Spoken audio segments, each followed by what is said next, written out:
Bonjour et bienvenue à toutes et à tous. Nous sommes très heureux de vous accueillir au sein de cette conférence sur les changements climatiques de l'échelle globale à celle des territoires qui sera animée par Hervé Le Treut.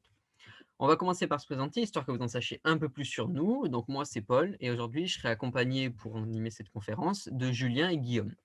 Nous sommes tous les trois des étudiants de première année au département Sciences et Génie des matériaux de l'UT de Bordeaux. Certes, notre département est essentiellement orienté dans l'étude des matériaux sous leurs différents aspects, mais le développement durable occupe tout de même une place importante. Côté écologie, nous avons étudié la problématique énergie-climat ainsi que les agromatériaux. Et l'année prochaine, nous verrons l'éco-conception, l'analyse de cycle de vie et le recyclage. Ce sont des enjeux qui nous tiennent énormément à cœur, comme pour beaucoup d'étudiants, et nous sommes donc fiers d'avoir inclus notre projet étudiant dans cette thématique-là et de favoriser ainsi la diffusion de ces messages. Pour ce qui est de la conférence, nous sommes très heureux et remercions chaleureusement Monsieur Hervé Le Treut d'avoir accepté de venir parmi nous. Pour celles et ceux qui ne le connaissent pas, il a été le coordinateur du dernier rapport Acclimatera, datant de 2018, intitulé Anticiper les changements climatiques en Nouvelle-Aquitaine. Ce n'est là qu'une des nombreuses casquettes qu'il possède, car c'est aussi en tant qu'expert du GIEC et membre de l'Académie des sciences qu'il abordera cette conférence plus générale. Son dernier rapport à Climatera aborde différents points, tels que la disponibilité de l'eau, la transition énergétique nécessaire pour atteindre les objectifs fixés par les accords de Paris, ou encore la modification des espaces naturels comme les littoraux, les forêts ainsi que les massifs montagneux. Lorsque vous êtes inscrit, vous avez la possibilité de poser des questions. Nous avons réuni et trié ces questions. Vous aurez probablement certaines réponses durant l'intervention et nous aborderons plus en détail celles qui n'ont pas eu de réponse lors de la session questions-réponses qui viendra après. Bien évidemment, vous avez la possibilité de poser d'autres questions durant l'intervention si vous souhaitez approfondir un sujet évoqué. Si c'est le cas, pensez à poser vos questions dans le QR et non dans discussion. À présent, je vais laisser la parole à Monsieur Le Treut. Merci beaucoup pour l'invitation à venir parler aujourd'hui de ces enjeux dans cette IUT à Bordeaux. Donc, ce que je vais faire, c'est une présentation un petit peu générale d'abord sur les problèmes climatiques.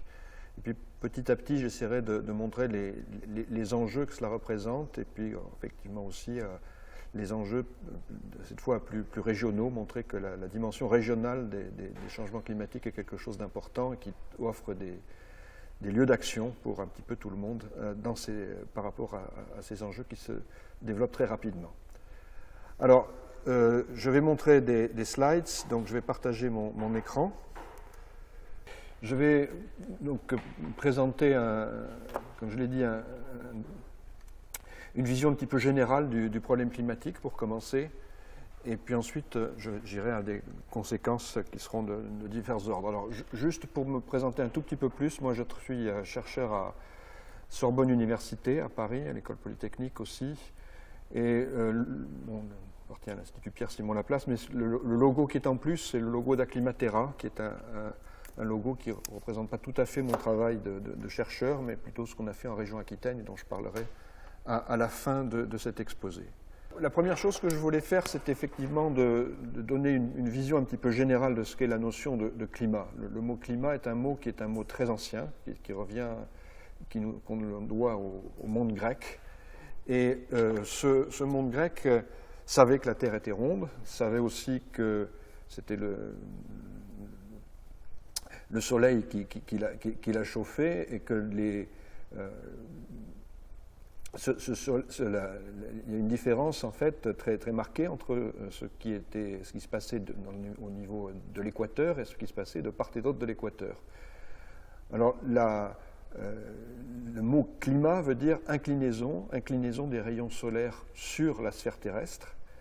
Et vous voyez ici une sorte de map monde qui est due à Ératosthène, qui vient du monde grec mais qui travaillait à Alexandrie, je crois, et qui est quelqu'un qui et cette map monde nous montre un monde qui était avant tout connu dans la partie nord de notre planète, hein, donc au-delà de la zone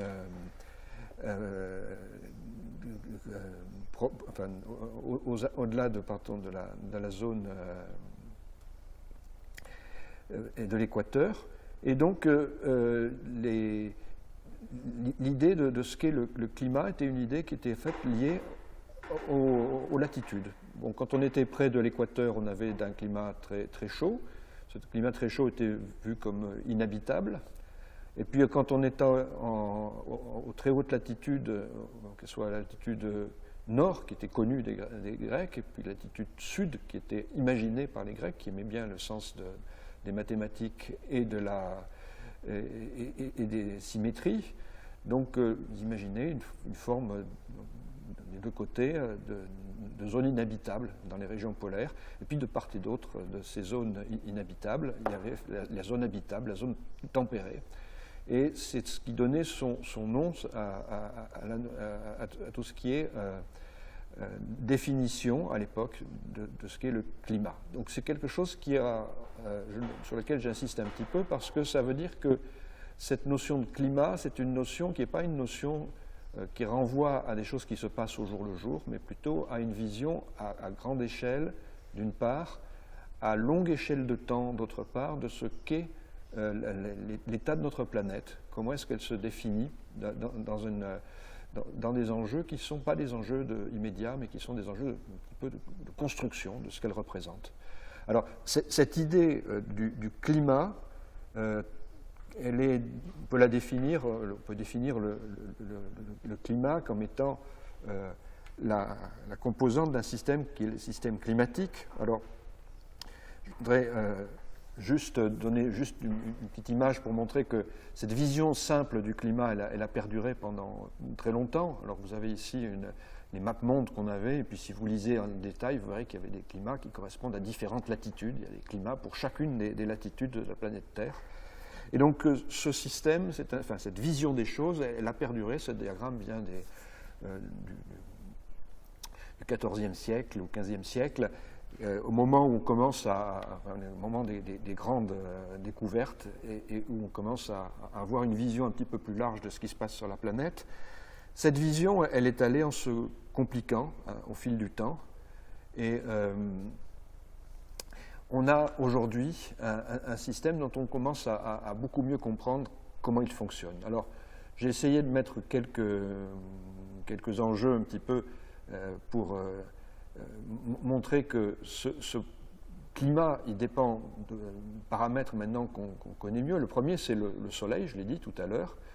Si un soleil chauffe la Terre, il y a une question qui se pose, c'est qu'est-ce qui l'empêche de se réchauffer indéfiniment? Comment est-ce que ça se stabilise?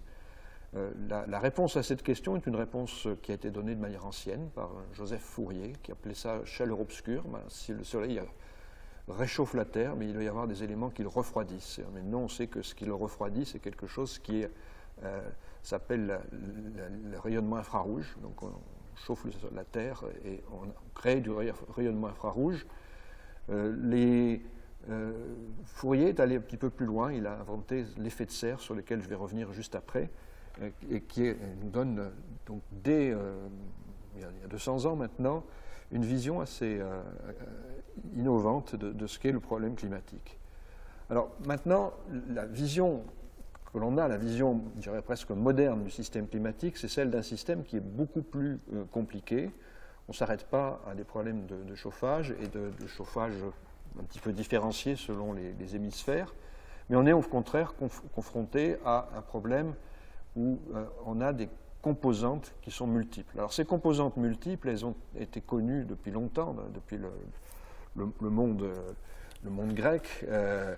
Déjà, on parle d'atmosphère. L'atmosphère, c'est un mot grec, c'est la sphère de l'air. On a la sphère de l'eau aussi, l'hydrosphère. Là, on parle plus des océans aujourd'hui.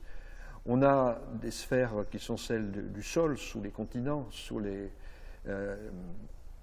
donc les géosphères. On a la biosphère, c'est la sphère du vivant. Alors la sphère du vivant, c'est quelque chose qui a été imaginé assez récemment, enfin, au début du XXe siècle, par quelqu'un qui s'appelle Vernadsky, donc je laissais son nom en bas, et il y avait aussi Pierre de Chardin qui avait inventé la sphère, disons, de l'intelligence, on appelait ça la noosphère. Et donc c'est toutes ces sphères qui font ce qu'on appelle le climat. Et c'est derrière ces sphères-là qu'on a pu définir un système qu'on appelle le système climatique. Le climat, c'est l'état statistique du système climatique.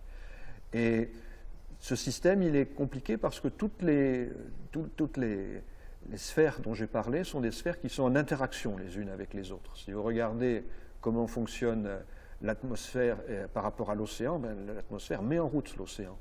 Donc il y a des échanges de quantité de mouvement, il y a des échanges d'énergie, et donc on est face à un système qui va être un système complexe, et c'est ce système-là qu'on appelle le système du climat. Et c'est ce système-là dont on va voir qu'il est en évolution rapide aujourd'hui. Donc c'est une toute petite frange à la surface de la planète Terre. On a 20 km à peu près d'air, disons, qu'on appelle l'atmosphère météorologique en altitude. Et c'est donc une toute petite sphère à la surface de notre planète. Et cette petite sphère, c'est celle où l'on vit, c'est celle où les humains ont réussi à s'établir. Voilà. Alors, le système réel, donc, est complexe. Et cette complexité, c'est important d'en dire quelques mots parce que je crois qu'elle évitera aussi souvent de donner une vision trop simpliste de ce que peuvent être les remèdes à ce qui se passe aujourd'hui quand on parle du changement climatique. Donc ce que vous avez ici, c'est un diagramme qui vous montre le rayonnement solaire qui rentre ici dans le système terrestre. Et puis ce rayonnement solaire, il pénètre pour moitié à peu près jusqu'à la surface. Donc il réchauffe la surface de manière très importante. Il y a une autre moitié qui va être réfléchie, même un peu plus qu'une moitié, qui va être réfléchie vers l'espace. Et cette réflexion, c'est celle qui fait que on a... c'est ce qui est associé souvent aux nuages, ce qui est associé aux molécules. Bon, il y a beaucoup de raisons qui font que le rayonnement peut être retourné vers l'espace. À côté de ça, on doit aussi avoir ce qu'on appelle une absorption. Et cette absorption, c'est quand on réchauffe, le système se réchauffe en surface, il se réchauffe aussi en altitude ici. Et puis ce réchauffement, il doit être compensé par quelque chose qui s'en va vers l'espace. Et ce qui s'en va vers l'espace ne s'en va pas facilement parce qu'on a toute une couche ici qui empêche le système climatique de se refroidir facilement. Et ce qui empêche le système climatique de se refroidir facilement, ce sont des gaz à effet de serre qui absorbent le rayonnement, qui le renvoient vers le sol. Et ce système cette énergie qui est renvoyée vers le sol, elle oblige la surface à se réchauffer pour pouvoir envoyer vers l'espace une énergie suffisante pour compenser le rayonnement solaire. Donc on est face à un système qui est relativement complexe. Mais ce système relativement complexe, ce qu'on va voir, c'est que depuis un certain nombre d'années, il est assez fortement stabilisé, et que ce qu'on est en train de faire, nous, ce n'est pas de perturber ce système en tant que tel, mais de perturber un état de ce système qui est celui des dernières 20 000 ans, disons, où ils avaient trouvé une forme de stabilité qu'on est en train de détruire. Voilà, alors, une des choses très importantes aussi quand on essaie de regarder ce système climatique, c'est qu'il est très différencié entre les latitudes. On a vu tout à l'heure que les latitudes participaient à la définition de ce qu'est le système climatique. On fait le bilan radiatif au sommet de l'atmosphère, c'est-à-dire qu'est-ce qui rentre, qu'est-ce qui sort au niveau de l'atmosphère, et que c'est très différencié. En gros, on a une zone qui se chauffe naturellement un peu plus, qui est la zone équatoriale, une zone polaire, qui est une zone qui, au contraire, a tendance à se refroidir un petit peu trop, et puis ce qui fait le lien entre les deux, c'est l'atmosphère, c'est les océans qui vont transférer de l'énergie depuis les latitudes moyennes vers les hautes latitudes. Donc un système qui est un système qui a une complexité importante et sur lequel il faut effectivement réfléchir. Alors là, j'ai une image, je ne sais pas si elle va rester fixe, et je vais la laisser fixe. Ah non, elle démarre, c'est très bien. Donc ça, c'est une image qui vous montre un petit peu ce qu'est la complexité des mouvements atmosphériques. Alors l'intérêt de montrer cette image, c'est aussi de rappeler qu'on a deux systèmes qui mettent en route tout ce qui est système climatique, deux éléments qui mettent en route ce système climatique. J'ai parlé du soleil, j'ai parlé de tout ce qui est lié au chauffage, mais il y a aussi tout ce qui est lié à la rotation de la Terre. Donc là, ce que vous avez, c'est une image qui vous montre deux choses. La plus visible, c'est la complexité des mouvements de l'atmosphère, et les mouvements de l'atmosphère sont liés à la rotation de la Terre sur elle-même. et aussi au contraste de température entre les pôles et l'équateur. Donc quelque chose qui est important. Les gaz à effet de serre dont on a parlé, ces gaz qui empêchent la planète de se refroidir, jouent aussi un rôle. Alors là, ce qu'on voit, c'est précisément l'importance des gaz à effet de serre. Ce qui est en rouge ici, ça n'a rien à voir avec les températures. C'est un diagramme qui a été fait par la NASA et qui nous montre au contraire quand est-ce qu'on a des gaz à effet de serre dans l'atmosphère et ce que deviennent ces gaz à effet de serre. Donc ça veut dire qu'on a un lien entre ces problèmes de chauffage et puis ces problèmes de mouvement de l'atmosphère. Et ces problèmes de chauffage, on voit, et ces problèmes de gaz à effet de serre dans l'atmosphère, on voit qu'ils sont rapidement mélangés. Donc ce qu'on avait vu en rouge, c'est une saison d'hiver où les gaz à effet de serre dans l'atmosphère nord restent dans l'atmosphère tout simplement parce qu'il n'y a plus d'arbres, il n'y a plus de feuilles sur les arbres. Et puis quand on change d'hémisphère, on voit au contraire que les gaz à effet de serre se transfèrent sur l'autre hémisphère. Et ce qui est important, c'est de voir que ce transfert entre l'hémisphère nord et l'hémisphère sud, c'est un transfert qui se fait donc à l'échelle d'une année. Vous voyez qu'à l'échelle d'une année, on a un transfert entre les gaz qui viennent du nord vers le sud. Alors, bien sûr, il y a moins de végétation, il y a moins de zones terrestres et plus de zones dans l'hémisphère nord et plus de zones maritimes dans l'hémisphère sud.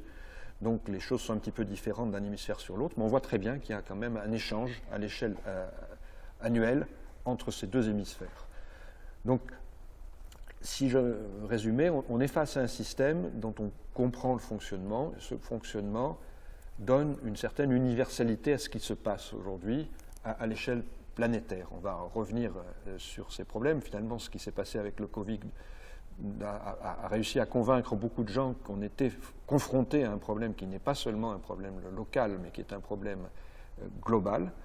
Et donc j'insiste un petit peu là-dessus parce qu'à la fin, j'essaierai de dire que la dimension locale des problèmes est une dimension importante, mais cette dimension locale cohabite avec aussi un élément très, très fort qui est le caractère très rapidement universel de ce qui se passe. On n'est pas protégé de tout ce qui se passe ailleurs parce qu'on est ici sur notre territoire à nous. Voilà, ça c'est pour essayer de donner une idée sur les échelles d'espace dont on va parler ensuite. Il y a une autre dimension de la compréhension des enjeux climatiques qui est importante, c'est celle du temps. Le temps est un des moteurs, enfin est un des paramètres qui permet de comprendre comment ce système climatique a évolué au fil. Alors vous avez ici une première image que je vais passer rapidement quand même, mais qui vous montre, pour ceux qui le connaissent, ils le reconnaîtront, pour ceux qui connaissent moins bien, on va se contenter de dire qu'on est face à un système climatique qui a donc évolué depuis 4 milliards d'années, un peu plus, que ce qui va nous intéresser, et donc on a cette trace ici, alors c'est quelque chose qui est bien sûr approximatif, qui vous donne la manière dont ce changement climatique a pu se faire au fil des années. Donc ce que vous voyez ici, c'est que la partie la plus récente, celle qu'on appelle l'Holocène, c'est ces 20 000 dernières années dont je parlais tout à l'heure, on va y revenir, c'est celle qui va nous intéresser vraiment. Et ce que l'on voit, c'est quand même quand on regarde le climat de la planète sur une très longue échelle de temps, alors en gros, quand on est à droite de cette courbe qui descend ici, on est dans un système un peu plus chaud. Quand on est à gauche, on a un système un petit peu plus froid. Et ce que l'on voit, c'est que finalement, à l'échelle des 4 milliards d'années, la Terre a eu un comportement qui est assez contraint. On n'est pas comme sur Mars, qui s'est complètement refroidi, ou sur Vénus, qui s'est complètement réchauffé.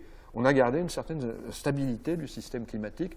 Beaucoup de gens pensent que la présence du vivant a joué un rôle dans cette stabilité-là. Néanmoins, ce qui va nous intéresser, ce sont des choses qui se passent à beaucoup plus petite échelle et sur lesquelles je reviendrai un petit peu plus tard. Alors, dans la petite échelle, dans ce qui est beaucoup plus petite comme échelle, il y en a une qui est quand même assez importante pour nous, c'est celle qui a été découverte dans les années 1800 par monsieur qui s'appelle Louis Agassiz, le fait que on est quand même dans un système qui a une histoire. Alors, pendant très longtemps, l'idée du climat était associée à une idée de stabilité. D'ailleurs, la définition qu'on donnait du système climatique, c'était celle d'un système qui était plutôt axé sur... qui était décrit par la Bible, essentiellement, dans le monde occidental. Et donc, on se donnait une idée de ce qu'était l'histoire de la planète à partir de...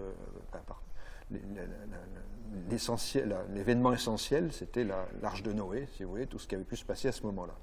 En fait, Louis Agassiz s'est rendu compte, c'était faire partie de toute une équipe qui a travaillé dans les Alpes beaucoup, que bien sûr dans les Alpes on a des moraines, les glaciers poussent des rochers, et ce qu'a vu Louis Agassiz et puis les gens qui ont travaillé avec lui, c'est que ces rochers, on ne les voyait pas seulement finalement là où il y a des glaciers, mais aussi très en aval de là où il y a des glaciers, et donc très certainement il y avait eu des glaciations qui s'étendaient plus loin, et Louis Agassiz a proposé que ce soit...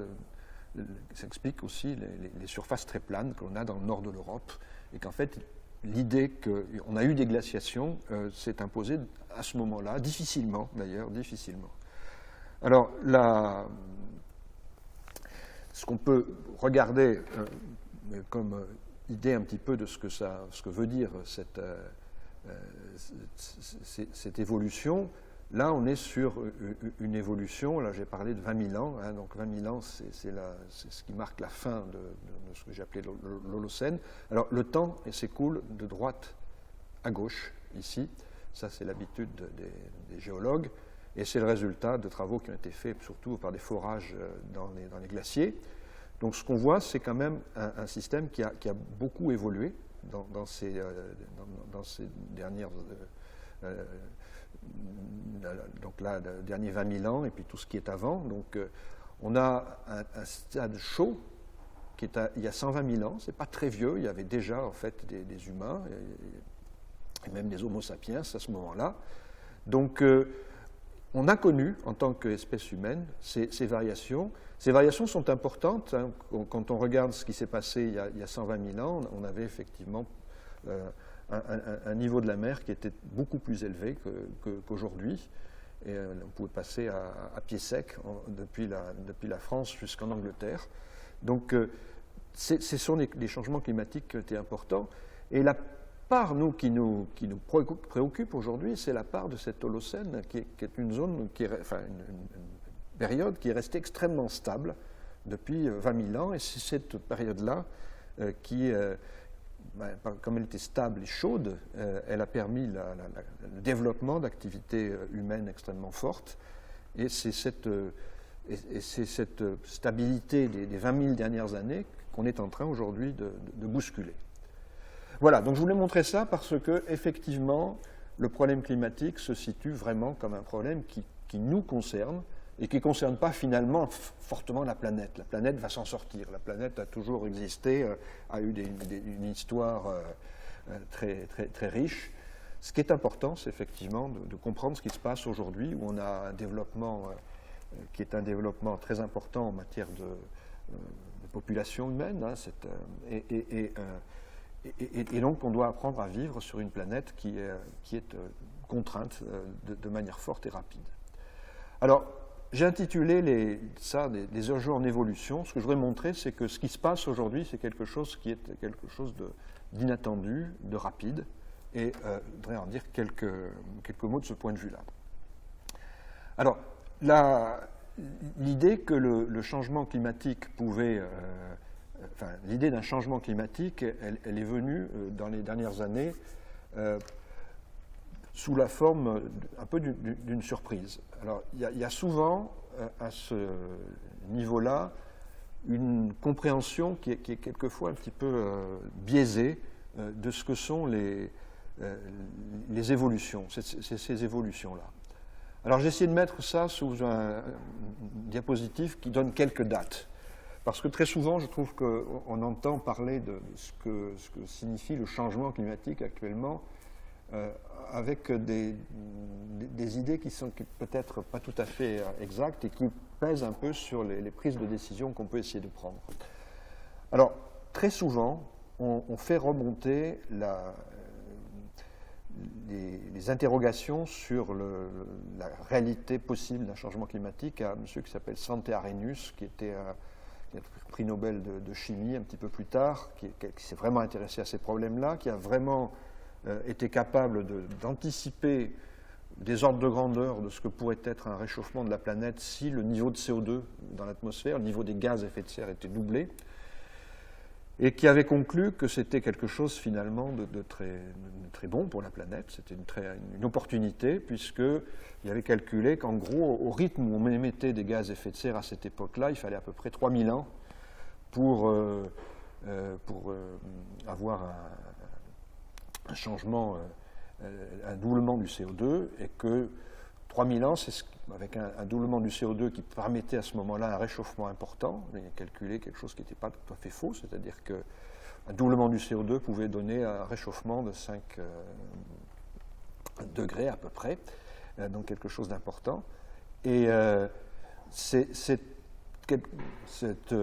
idée-là, elle était surtout vue comme positive. Alors ça pouvait nous épargner une prochaine ère glaciaire. Donc, dans ce mouvement très scientiste des années de cette époque-là, on voyait ça comme un bénéfice. Donc, l'idée que j'entends très souvent dire, depuis, ça fait beaucoup d'années maintenant qu'on sait que le changement climatique, il est là et qu'on ne fait rien. Je pense qu'on peut quand même effacer un petit peu la perspective offerte par Arrhenius, qui n'était pas une perspective qui est en phase avec ce qui nous est arrivé. Les premiers vrais soupçons sont venus dans les années 55. On commençait à émettre cette fois beaucoup de gaz à effet de serre, déjà beaucoup plus rapidement, beaucoup moins rapidement que maintenant, mais déjà assez rapidement. Et il y a des scientifiques en Californie essentiellement qui ont dit que le niveau de CO2 qu'on mettait dans l'atmosphère devait être mesurable. Donc on en était là, dans les années 55, c'est de penser qu'on avait rajouté dans l'atmosphère quelque chose qu'on pouvait mesurer. Et pour vérifier cela, s'est mis en place dans les années qui ont suivi un observatoire, l'observatoire du Mauna Loa. Et cet observatoire a montré effectivement assez vite qu'on pouvait effectivement discerner dans un niveau de CO2 un peu plus élevé dans l'atmosphère qui était lié à ces émissions de gaz à effet de serre, dans ce que je reparlerai ensuite de ce que sont ces émissions un petit peu plus tard. Donc, ça a représenté un changement important. Je crois qu'il faut avoir conscience de cela.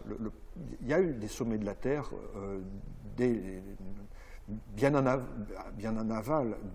amont de ce que je dis ici. Le sommet de la Terre de Stockholm, par exemple, qui est très connu, celui dans lequel s'est exprimé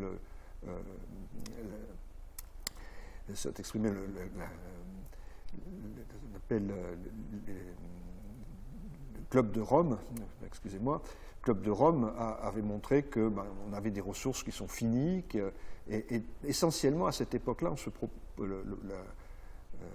l'enjeu principal était celui de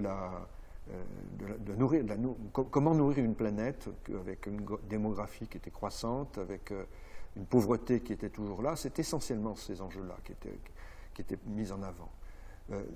Les choses ont tourné quand on commençait à avoir la capacité, avec des modèles, de déterminer ce que pouvaient représenter effectivement des émissions de gaz à effet de serre qui commençaient à devenir proches. Alors le doublement du CO2, on n'y était pas encore, mais on commençait à pouvoir discerner le fait qu'on pourrait atteindre des valeurs de ce type-là dans le futur. Il y a un rapport qui est le rapport Charney. Alors Charney était un grand nom de nos disciplines, qui est malheureusement dessiné juste un peu après, qui a l'Académie des sciences américaines, qui montrait qu'effectivement, on pouvait avoir un réchauffement important. Et ce réchauffement important de quelques degrés, alors ce que disait Charney, c'était de 1,5 à 4,5 degrés à peu près pour un doublement du CO2. C'était quelque chose qui était donc susceptible d'être à peu près équivalent en ordre de grandeur aux transitions glaciaires-interglaciaires que j'ai montrées juste avant. Donc quelque chose de vraiment important. Et ce quelque chose de vraiment important a été pris au sérieux. Quand vous regardez ce chronogramme très rapide, 79, il y a ce rapport Charnay, l'Académie des sciences américaines. Ça se base sur des équations. On n'a pas d'observation. C'est les calculs. Alors, on reviendra un tout petit peu sur ce que sont les modèles qui ont fait ces calculs-là ensuite, mais c'est des calculs qui ont permis de déterminer qu'effectivement, on avait ce risque de réchauffement important. Et donc, en 80, Programme mondial de recherche sur le climat. En 88, programme de développement, de médiation, qui est celui du GIEC. Alors j'ai cité le nom de Bert Bolin parce que c'est quelqu'un qui était à la fois à l'origine du GIEC et qui était malade et qui n'a pas pu assister avant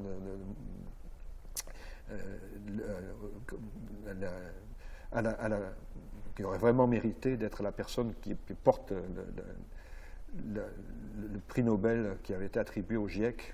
C'était certainement à lui que tout le monde a pensé, mais il n'a pas pu, il est décédé juste après. Voilà. Alors, le sommet de la Terre suivant, c'était le sommet de la Terre de Rio, et là, on est entré effectivement, mais donc, dans une prise de conscience très forte du risque qui était celui de ces émissions de gaz à effet de serre. Alors, j'insiste là-dessus parce que ce que vous voyez, c'est que le rapport Charnay, c'est un rapport où on ne voit pas les choses. On commence à voir les choses dans les années 90 à peu près. C'est là qu'on a des preuves réelles du système, de la transformation du système climatique. Et ce qui se passe au sommet de la Terre de Rio, sommet de la Terre de Rio, c'est là aussi une prise en compte forte. À Rio, on développe la Convention cadre des Nations Unies sur le changement climatique, dont toutes les COP sont issues. Et puis, c'est pour dire que la prise en compte de ces enjeux s'est faite très rapidement. Après, j'ai laissé que 2 lignes. Je ne vais pas être trop long sur ces problèmes de date, mais quand même, pour montrer une chose, c'est que si vous regardez l'espacement des dates, il devient très grand. Le sommet de la Terre de Rio promet des mesures qui auront du mal à être prises. Vous voyez, l'entrée en vigueur du protocole de Kyoto, premier protocole qui n'engageait pas tout le monde, c'est en 2005, c'est quand même déjà assez loin. Et puis l'accord de Paris, c'est quelque chose qui est l'autre accord qui est arrivé en 2015. Alors qu'est-ce que ça traduit? Ça traduit le fait que ce problème climatique, il a ennuyé beaucoup de gens. Et c'était quelque chose qui traduit des dissensions entre les différents pays, des difficultés à se mettre d'accord sur des enjeux qui étaient très inattendus et qui ont posé problème un peu à beaucoup de personnes. Voilà. Alors maintenant, je voudrais revenir sur les gaz à effet de serre et puis de montrer un petit peu la vitesse avec laquelle ça s'est déployé et les enjeux que ça représente. Alors, ce que l'on voit ici, c'est des images qui datent un petit peu, mais je les ai choisies parce qu'elles sont de toute façon les précurseurs de ce qui a continué à se produire ensuite. Ça vient d'un rapport du GIEC qui est un petit peu plus ancien que les derniers rapports, mais la présentation m'a toujours beaucoup plu de ce schéma. Vous avez ici 3 gaz à effet de serre importants, le CO2, le méthane et l'oxyde qu'on appelle nitreux en anglais, le protoxyde d'azote en français. Et ce que vous voyez ici, c'est le niveau atmosphérique de ces gaz sur une période qui est une période de 10 000 ans. Donc 10 000 ans, c'est vraiment la période de l'Holocène. Je parlais de 20 000 ans tout à l'heure, c'est quand ça recommence à se réchauffer. Là, à partir d'il y a 10 000 ans, on était stabilisé dans un domaine, vous voyez, qui est un domaine qui va où, quand on regarde les chiffres, on était à 250 parties par million, un peu plus, au début, là, il y a 10 000 ans. Et puis, on n'était pas très loin, on a une stabilité extraordinairement grande sur les 10 000 ans qui sont là. Et ce qu'on voit, c'est au contraire, à partir du moment où on émet des gaz à effet de serre, un changement qui est absolument brutal. Ce n'est pas des petits changements, c'est une moitié des gaz à effet de serre en plus en très peu de temps, des gaz du CO2 en plus en très peu de temps. Et si on veut regarder ce très peu de temps-là, c'est un très peu de temps qui commence après la Deuxième Guerre mondiale. Donc il y a effectivement quelque chose de très rapide. La rapidité des choses qui surviennent aujourd'hui est très largement sous-estimée, et je montrerai qu'il y a d'autres éléments qui sont sous-estimés pour montrer un peu la violence de ce qui est en train de se passer. Vous avez ici le méthane. C'est aussi un autre gaz à effet de serre. Il porte différents noms. Hein. C'est la même chose que le gaz de ville, ou que c'est un gaz qui est moins. Il y en a moins dans l'atmosphère. Hein. Vous regarderez les unités, c'est des ppb, c'est-à-dire on est sur des échelles qui sont 100 à 1000 fois plus petites pour le méthane que pour le CO2, mais le méthane est une molécule plus complexe qui absorbe une grosse partie de réchauffement, qui cause un réchauffement très important, et donc qui joue aussi un rôle. Et on voit le méthane, lui, il a doublé à peu près. Donc c'est quelque chose qui joue un rôle majeur, qu'on sous-estime parfois, mais le méthane joue aussi un rôle extrêmement important. Alors il est émis de manière différente, on va y revenir un petit peu après. Je vais reparler en détail de comment sont faites les émissions de CO2, c'est le premier des gaz. Pour dire pour le méthane, c'est qu'il y a toute une série d'éléments qui, là aussi, montrent que les activités humaines sont très actives pour modifier cette quantité de méthane dans l'atmosphère. Puis le protoxyde d'azote est souvent lié à l'agriculture, et on va en parler un peu moins dans ce cadre de cet exposé. Alors, il y a maintenant quelque chose qui est justement important, c'est de voir qu'effectivement le CO2, premier des gaz à effet de serre, qui voit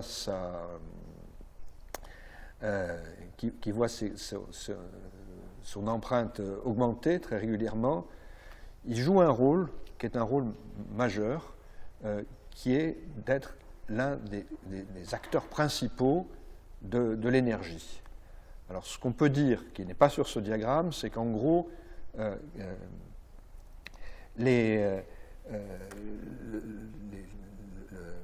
gaz à effet de serre sont pour plus de 80%, enfin, le réchauffement de la planète est lié à des gaz à effet de serre, dont les premiers sont effectivement les combustibles fossiles dont j'ai parlé. Donc vous avez ici l'augmentation de ces combustibles fossiles qui participent à l'énergie que l'on dépense. Donc tout ça, c'est des combustibles fossiles. Et l'énergie que l'on crée, que l'on dépense aussi, donc là, c'est plutôt celle que l'on crée que celle qu'on dépense. Et c'est un diagramme que je trouve il est bien présenté. Donc je suis resté. Il faudra aller un petit peu au-delà de ces 2014, mais c'est en continuité. Et ce que l'on voit ici, donc, c'est le charbon, le pétrole, le gaz naturel. Ça fait 90% de l'énergie qu'on fabrique sur notre planète. En orange, vous avez le nucléaire. En violet, vous avez l'hydroélectricité. En vert, vous avez tout ce qui est lié à la végétation. Et en gris, c'est l'énergie renouvelable. L'énergie renouvelable, elle est bien ici sur on parle de l'énergie totale, on ne parle pas de l'électricité. L'énergie renouvelable apparaît beaucoup plus clairement, surtout, bien sûr, tous les schémas où on parle d'électricité. Mais là, on parle de l'énergie en général. Et ce que l'on verra un petit peu plus tard, c'est qu'on va parler de neutralité carbone. La neutralité carbone, ça va vouloir dire de remplacer cette énergie ici par autre chose, et que cette autre chose, pour le moment, si on veut créer si on veut créer de l'énergie au même niveau que l'on a jusqu'à aujourd'hui, il faudra remplacer en fait tout ce qui est là par des choses qui se situent plutôt dans ce monde-là. Et donc c'est un enjeu extrêmement fort qui est devant nous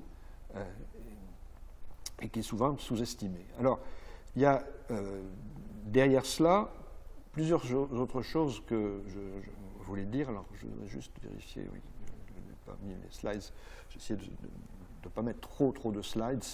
Il y a un point sur lequel je voudrais revenir en arrière, mais cette fois sans lancer le... Voilà, je vous ai montré ça, j'ai dit que les gaz ici étaient bien mélangés. Le fait que les gaz soient bien mélangés, c'est quelque chose qui est absolument pas neutre. Ça veut dire que quand on parle de ces gaz à effet de serre, ça va être des gaz qui vont être émis sur la planète, un peu partout, et qu'on va retrouver donc là j'ai parlé de ce que sont les émissions de manière générique un petit peu. Ce qui est important, c'est de voir que ce qui est émis, où que ce soit émis, on le retrouve partout. Donc au-dessus de nos têtes, aujourd'hui, on a à peu près une moitié des gaz à effet de serre qui sont au-dessus de Bordeaux, qui sont des gaz qui viennent en fait de Chine ou des États-Unis. Les gaz des gaz réellement français, il y en a 1% à peu près. Donc on est face à un problème qui est réellement un problème mondial, qui est un problème de ce point de vue-là, qui est un problème qui va poser des difficultés importantes à résoudre. Et donc ces émissions, les conditions dans lesquelles elles se font sont des conditions qui posent des problèmes. Alors, très souvent, il y a des doutes qui ont été levés par rapport à ces problèmes climatiques. Je crois qu'on a aujourd'hui des preuves multiples sur le fait que ce changement climatique a lieu. Et bon, je ne vais pas insister sur tout, mais vous avez ici un diagramme que je retiens parce que c'est un diagramme qui est observé. Donc on a souvent dit, ben voilà, vous présentez des choses qui vont se produire dans le futur. Bon, là, on a effectivement quelque chose qui est observé. C'est des températures qui ont été observées par un ensemble de données qui viennent des continents ou des océans. Alors, c'est des données qui sont difficiles qui sont beaucoup moins précises sur toute la période qui va avant le démarrage des satellites dans les années 60. Il y a des choses qu'on comprend bien globalement. On a eu un petit âge de glace qui est lié à des taches solaires, qui est lié à des éruptions volcaniques, qui fait qu'on avait un peu moins de réchauffement dans toute cette période-là. Et donc, tout ce qui se passe là, on ne peut pas en faire un outil qui nous dit que c'était lié au réchauffement climatique, clairement. On a eu aussi des émissions qui sont des émissions de CO2, on l'a vu, qui réchauffent, de gaz à effet de serre, mais en même temps des émissions de particules des particules qui souvent servent à réfléchir le rayonnement solaire vers l'espace, et donc à refroidir la planète. Bon, il s'est passé des choses. La différence, c'est que ces particules ne restent pas très longtemps dans l'atmosphère. Ce qui fait la caractéristique majeure, dont je n'ai pas encore parlé, des gaz à effet de serre, c'est de rester longtemps dans l'atmosphère. Et une des difficultés majeures, alors on parlait du Covid récemment et de ce que peut être le Covid, c'est-à-dire une manière peut-être de se représenter différemment les enjeux du monde dans lequel on est. Il y a un enjeu qui est quand même très différent quand on parle du Covid, c'est l'enjeu de la durée atmosphérique de ce qu'on émet dans l'atmosphère. Cette durée atmosphérique, c'est une durée qui est, pour le CO2, de l'ordre de, on dit, la demi-vie, c'est un siècle. C'est-à-dire qu'au bout d'un siècle, la moitié à peu près des gaz à effet de serre qu'on a émis se retrouvent encore dans l'atmosphère. Alors c'est une vision un petit peu simple des choses, parce que ce n'est pas les mêmes molécules. Par ailleurs, il y a une partie de ce CO2 qui va être, au moins temporairement, repris par les océans ou par la végétation. Mais néanmoins, ce qu'on peut retenir, c'est qu'on est face à un problème qui va être très largement irréversible parce qu'on a cette durée de vie atmosphérique de ce qu'on injecte dans l'atmosphère. Alors, ça, c'est quelque chose qui est important parce que on peut s'appuyer là-dessus aussi pour essayer de comprendre ce que va être notre futur. On n'est pas capable aujourd'hui d'arrêter complètement cette machine, puisque tout ce qui a déjà été émis, tout ce qui s'est stocké dans l'atmosphère, c'est des choses qui sont là, qui vont rester là, qui ne vont pas disparaître du jour au lendemain. Donc, on va être obligé de vivre avec une partie de ces problématiques. Alors, ce que vous voyez ici, c'est un exercice collectif qui avait été fait. Alors, c'était le rapport du GIEC qui est un petit peu ancien, mais il y a une raison très précise qui fait que je le montre ici. Donc, c'est le GIEC de 2001, il y a 20 ans à peu près, un peu plus maintenant. Et ce que l'on peut voir, c'est qu'il y a beaucoup de modèles climatiques qui ont été utilisés pour voir un petit peu pour essayer d'anticiper les enjeux futurs. Alors cette anticipation se faisait à partir de l'an 2000 avec des modèles climatiques. Alors, modèles climatiques, je me rends compte, j'en ai pas vraiment parlé. Le modèle climatique, c'est une manière de se représenter la planète Terre à partir des équations. On a des équations qui font que tout ce système climatique complexe que j'ai montré fonctionne de manière un petit peu organisée. Et on peut donc essayer et organiser à partir de lois de conservation. Il y a la loi de conservation de ce qu'on appelle le moment cinétique,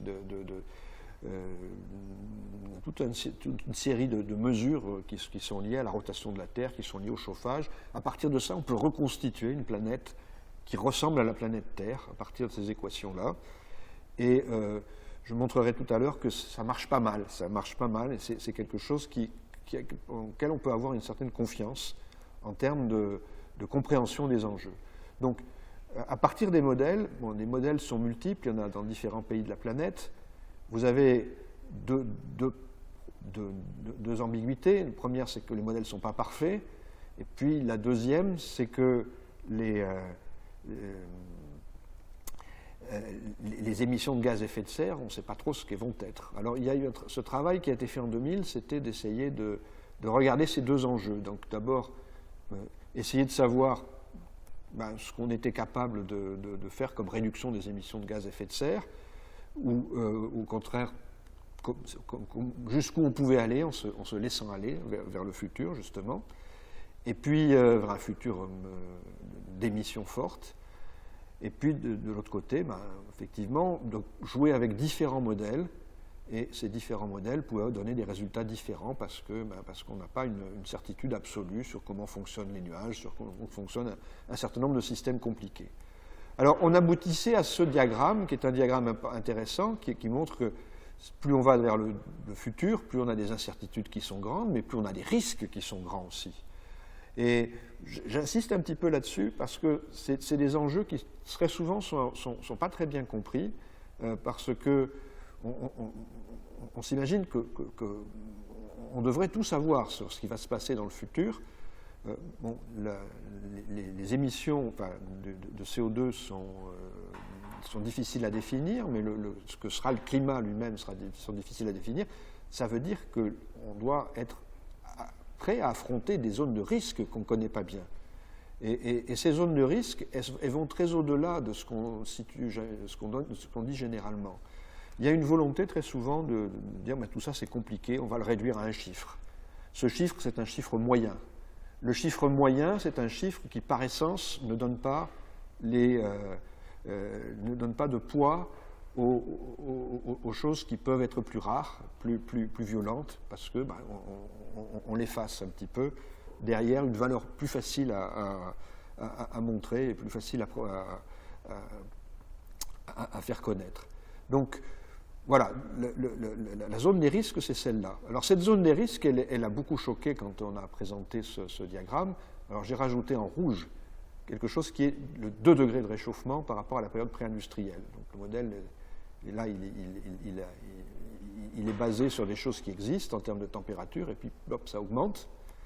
Et cette augmentation, d'abord, elle en est à ses débuts, là, mais à partir d'un certain moment, vous voyez qu'elle dépasse, pour tous les scénarios, que ce soit pour toutes les hypothèses qu'on a pu prendre, elle dépasse les 2 degrés de réchauffement. Et assez largement. Et ça continue d'être le cas dans tout ce qu'on fait aujourd'hui à partir de nos modèles. Alors ce qu'on espère, bien sûr, c'est être capable de dépasser cette situation-là en émettant moins de gaz à effet de serre. Et ce qui s'est fait ensuite, c'est d'essayer de retravailler ce problème-là en posant la question de manière différente. Là, c'est une sorte de travail de futurologie, en disant voilà.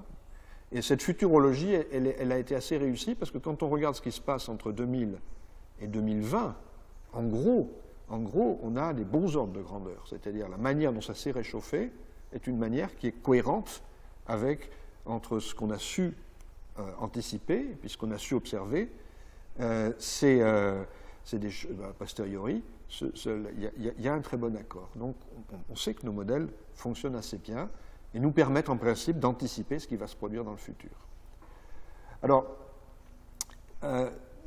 ce que j'ai fait, parce que bon, je sais que le temps est compté malgré tout, c'est de regarder, malgré ce qu'on a pu, c'est de laisser un petit peu des choses qui sont maintenant bien connues, je crois, le fait qu'on a les fonds des glaces, qu'on a un relèvement du niveau de la mer, la faune, la flore, tout ça c'est des conséquences directes du réchauffement, et puis on a des conséquences indirectes qui sont liées au cycle de l'eau, à la qualité de l'air, et j'en reparlerai un petit peu là, juste après, quand je vais reparler de la dimension territoriale des choses.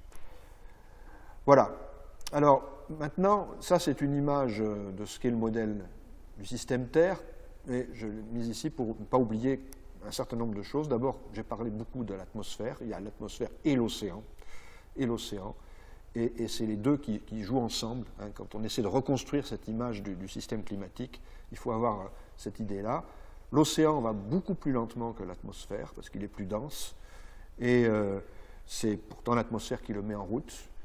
Donc ces deux éléments qui se répondent l'un à l'autre. On peut dire que l'atmosphère, décrit des paysages climatiques qui sont un peu complexes. L'océan, plutôt le gardien du temps, si vous voulez, par rapport à ces enjeux-là. Mais il y a toutes sortes de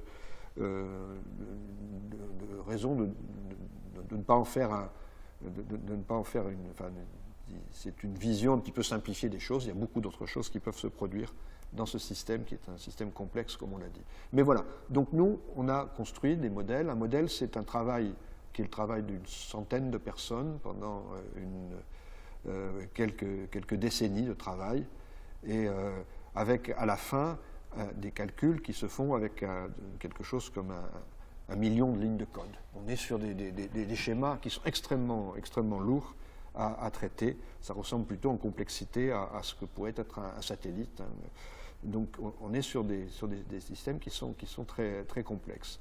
Alors si on essaie de regarder, là l'image est un tout petit peu floue, ce qu'est le paysage climatique de la planète quand elle se réchauffe, vous avez deux diagrammes ici. Le diagramme du haut, et là on ne va pas regarder les valeurs chiffrées, mais plutôt l'allure qu'ont ces deux diagrammes. Le premier, c'est un diagramme où on a utilisé uniquement les équations dont je parle, celles du modèle. Et là, en dessous, on a au contraire un diagramme qui vient de la NASA, ça c'était notre labo, et ce diagramme qui vient de la NASA nous donne des observations. On voit que ça se répond quand même très bien entre ce qui a été observé et ce qu'on est capable de travailler par le calcul. On peut voir par exemple des choses qu'on a du mal à observer par ailleurs. Ici, c'est un petit refroidissement, enfin, ou un réchauffement plus faible qui est lié au Gulf Stream. Hein. Le Gulf Stream a tendance à reculer vers le sud, et on le voit aussi ici. Donc on a des choses qui sont, et on peut regarder beaucoup de détails, les modèles sont capables de donner, alors pas toujours avec la bonne temporalité, pas toujours, mais on a dans les modèles quelque chose qu'on ne peut pas nier en fait en termes de qualité de ce qu'on est capable de comprendre. Voilà. Alors j'ai parlé de l'océan. L'océan joue un rôle important aujourd'hui parce qu'on parle de chaleur stockée dans le système climatique. On a émis dans les dernières décennies des quantités colossales de CO2 dans l'atmosphère. Si on prend les années 60 et les années d'aujourd'hui, le niveau de CO2 chaque année qui est introduit dans l'atmosphère a augmenté d'un facteur 4. Ah, donc aujourd'hui, on émet 4 fois plus de CO2 dans une année normale. Le Covid a changé un peu les choses de manière sans doute non pérenne. On émet 4 fois plus de CO2 qu'on en émettait dans les années 60. Donc, dans les années 60. Donc, on émet beaucoup plus, on stocke beaucoup plus, et on ne peut pas parler aujourd'hui du système climatique de la même manière qu'il y a quelques années. Ce qui se stocke de manière relativement irrémédiable. Alors, tout ça, ça a conduit à... alors, je vais sauter quelques slides, à essayer de se poser des problèmes de manière différente. Alors, c'est là que je vais parler du problème climatique en essayant petit à petit de me focaliser sur les enjeux régionaux. Pourquoi? Parce que ce que je veux dire, c'est que le problème face auquel on est confronté, c'est un problème difficile. Les solutions seront difficiles. Et ce que je vais essayer de montrer, c'est que la dimension régionale apporte des éléments de conséquence. Alors bien sûr, la dimension régionale s'inscrit toujours dans une dimension globale. Vous avez ici le réchauffement de la planète tel qu'il apparaît depuis, alors là on est justement dans les années 1950, et on voit ce réchauffement qui se développe au fil des années. C'est quelque chose que régionalement on est obligé de... Alors c'était un travail fait pour la Nouvelle-Aquitaine, par Météo France, pour les rapports qu'on a fait sur la Nouvelle-Aquitaine. Et vous avez ici un élément de réchauffement qui est indéniable, qui continue, et auquel on ne peut pas faire grand-chose régionalement, mais qui est... ni d'ailleurs nationalement. On a dit que les gaz à effet de serre viennent souvent de l'étranger, une grande partie. Donc on est contraint par cela. Alors ce qu'on a voulu faire sur ce travail en Aquitaine, c'est d'aller un petit peu au-delà de ça et puis de regarder ce qui se passe régionalement.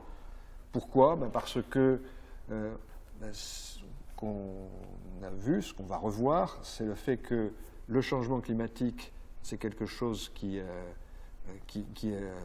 être difficile à contraindre, et donc on a besoin de se protéger de ce qui peut se passer. Il y a des éléments qu'on va être capable de guérir, peut-être, et puis d'autres non, et donc on a besoin effectivement de faire un diagnostic de ce qui se passe sur nos territoires et de ce que ça peut engendrer. Alors on a fait 2 rapports. Alors le travail a été un travail qui nous a été commandé par la région Aquitaine. On a fait 2 rapports, un en 2013 et un en 2018, pour essayer de regarder ce que serait le climat du futur en région Aquitaine. Alors il y a des risques qui sont des risques associés à ceux que j'ai montrés sur les sécheresses agricoles. Et avant de faire cela, je voudrais justement revenir sur cette notion de ce qui est possible ou de ce qui n'est pas facilement possible et qui justifie quand même fortement l'attitude que l'on a quand on dit qu'on veut faire des régions un élément important de réflexion sur le futur. Alors vous avez ici 2 diagrammes qui ont été mis en place dans notre laboratoire, et j'en montrerai ensuite un peu après avec moins de couleurs, sur juste avant la conférence de Paris. Et vous avez ici un diagramme qui vous montre les différentes courbes de réchauffement qui dépendent des émissions de gaz à effet de serre. Et ce qu'on aimerait, c'est que ce réchauffement soit limité à 2 degrés ici. Maintenant, on sait que beaucoup de gens pensent qu'il faudrait que ça soit limité à 1,5 degré, mais ça sera très difficile. Et ce que l'on voit, c'est qu'on doit être sur cette courbe bleu foncé. Si on est sur cette courbe bleu foncé, on peut faire le calcul avec nos modèles. Quel est le scénario qu'on doit envisager pour rester sous les 2 degrés? C'est celui-ci. C'est un scénario qui nous ramène donc à 0 émission. C'est quelque chose qui est mal compris. C'est 0 émission, ce n'est pas autre chose. Quand on parle et on appelle ça la neutralité carbone, c'est 0 émission. Alors la neutralité carbone, ça peut être une neutralité carbone définie pour un réchauffement de 2 degrés. Si on veut rester sous les 2,5 degrés, c'est au contraire, c'est pas une neutralité qu'on doit atteindre dans les années 70, comme ici à peu près, mais bien avant, donc dans les années 50. Donc la neutralité carbone, c'est quelque chose qui doit vraiment représenter 0 émission de CO2. Alors, pour être compris là-dessus, j'ai pris les scénarios d'un rapport spécial du GIEC, qui est le rapport sur 1,5 degré. Comment on fait pour rester sous les 1,5 degrés? Alors ça, c'est une traduction en belge, c'est des amis qui ont traduit le rapport du GIEC. Et ce que vous voyez, c'est les 4 scénarios qui ont été proposés par le GIEC. Donc il y a un premier scénario qui consiste à dire si on veut rester sous les 1,5 degrés de réchauffement, il faut réduire nos émissions brutalement. Et brutalement, ça veut dire, en gros, si on parle de neutralité carbone, on a un peu moins de 30 ans maintenant pour s'être débarrassé à l'échelle de la planète de tout ce qui est combustible, voiture thermique, tout ce qui est avion, de tout ce qui est.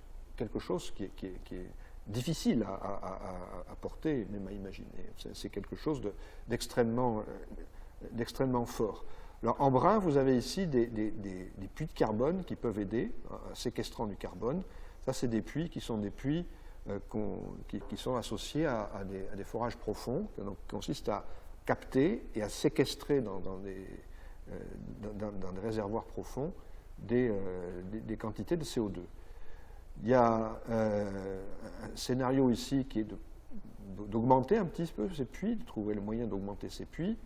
Et dans ces puits, on a rajouté en jaune quelque chose qui ressemble à quelque chose qui est lié à la bioénergie, avec tout ce qui est captage, stockage d'éléments qui sont cette fois beaucoup plus liés à des pratiques agricoles, à des pratiques différentes.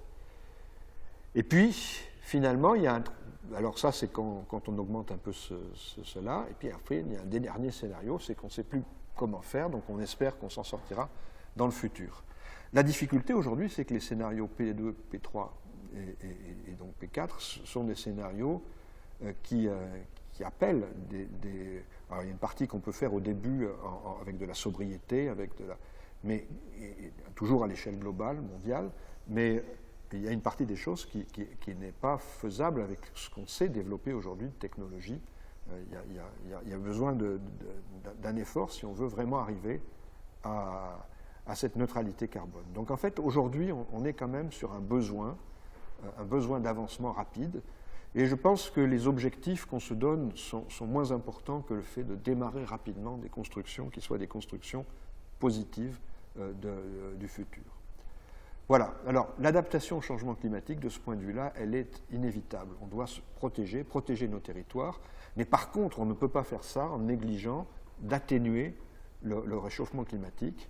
Et donc, on ne peut pas non plus faire ça sans se concevoir les choses en dehors de toute réflexion sociale et de toute prise en compte des enjeux de la biodiversité. Donc, les territoires sont un lieu dans lesquels on peut apprendre et comprendre des choses importantes et sans doute aussi définir des manières de se positionner par rapport à ces enjeux qui permettent des prises de décision relativement rapides. Alors, j'ai mis ça, peut-être je vais passer rapidement, mais ce qu'on appelle territoire, ici, on parle du territoire aquitain, mais c'est des lieux qui sont habités par des populations, et c'est ce qui fait la différence en termes de complexité par rapport aux modèles dont j'ai parlé tout à l'heure. C'est des modèles très compliqués, très savants, si vous voulez, mais ils ne prennent pas en compte des choses comme ce que sont les populations. Pas plus ce qu'est la biodiversité, comment elle peut survivre à des choses comme ce qu'on est en train de voir. Voilà. Par contre, voilà, il y a des impératifs aussi sur lesquels on pourra revenir peut-être dans les questions, parce que je ne voudrais pas trop les laisser oublier. Donc, voilà. On parle d'atténuation, on parle d'adaptation, on a pris souvent l'habitude de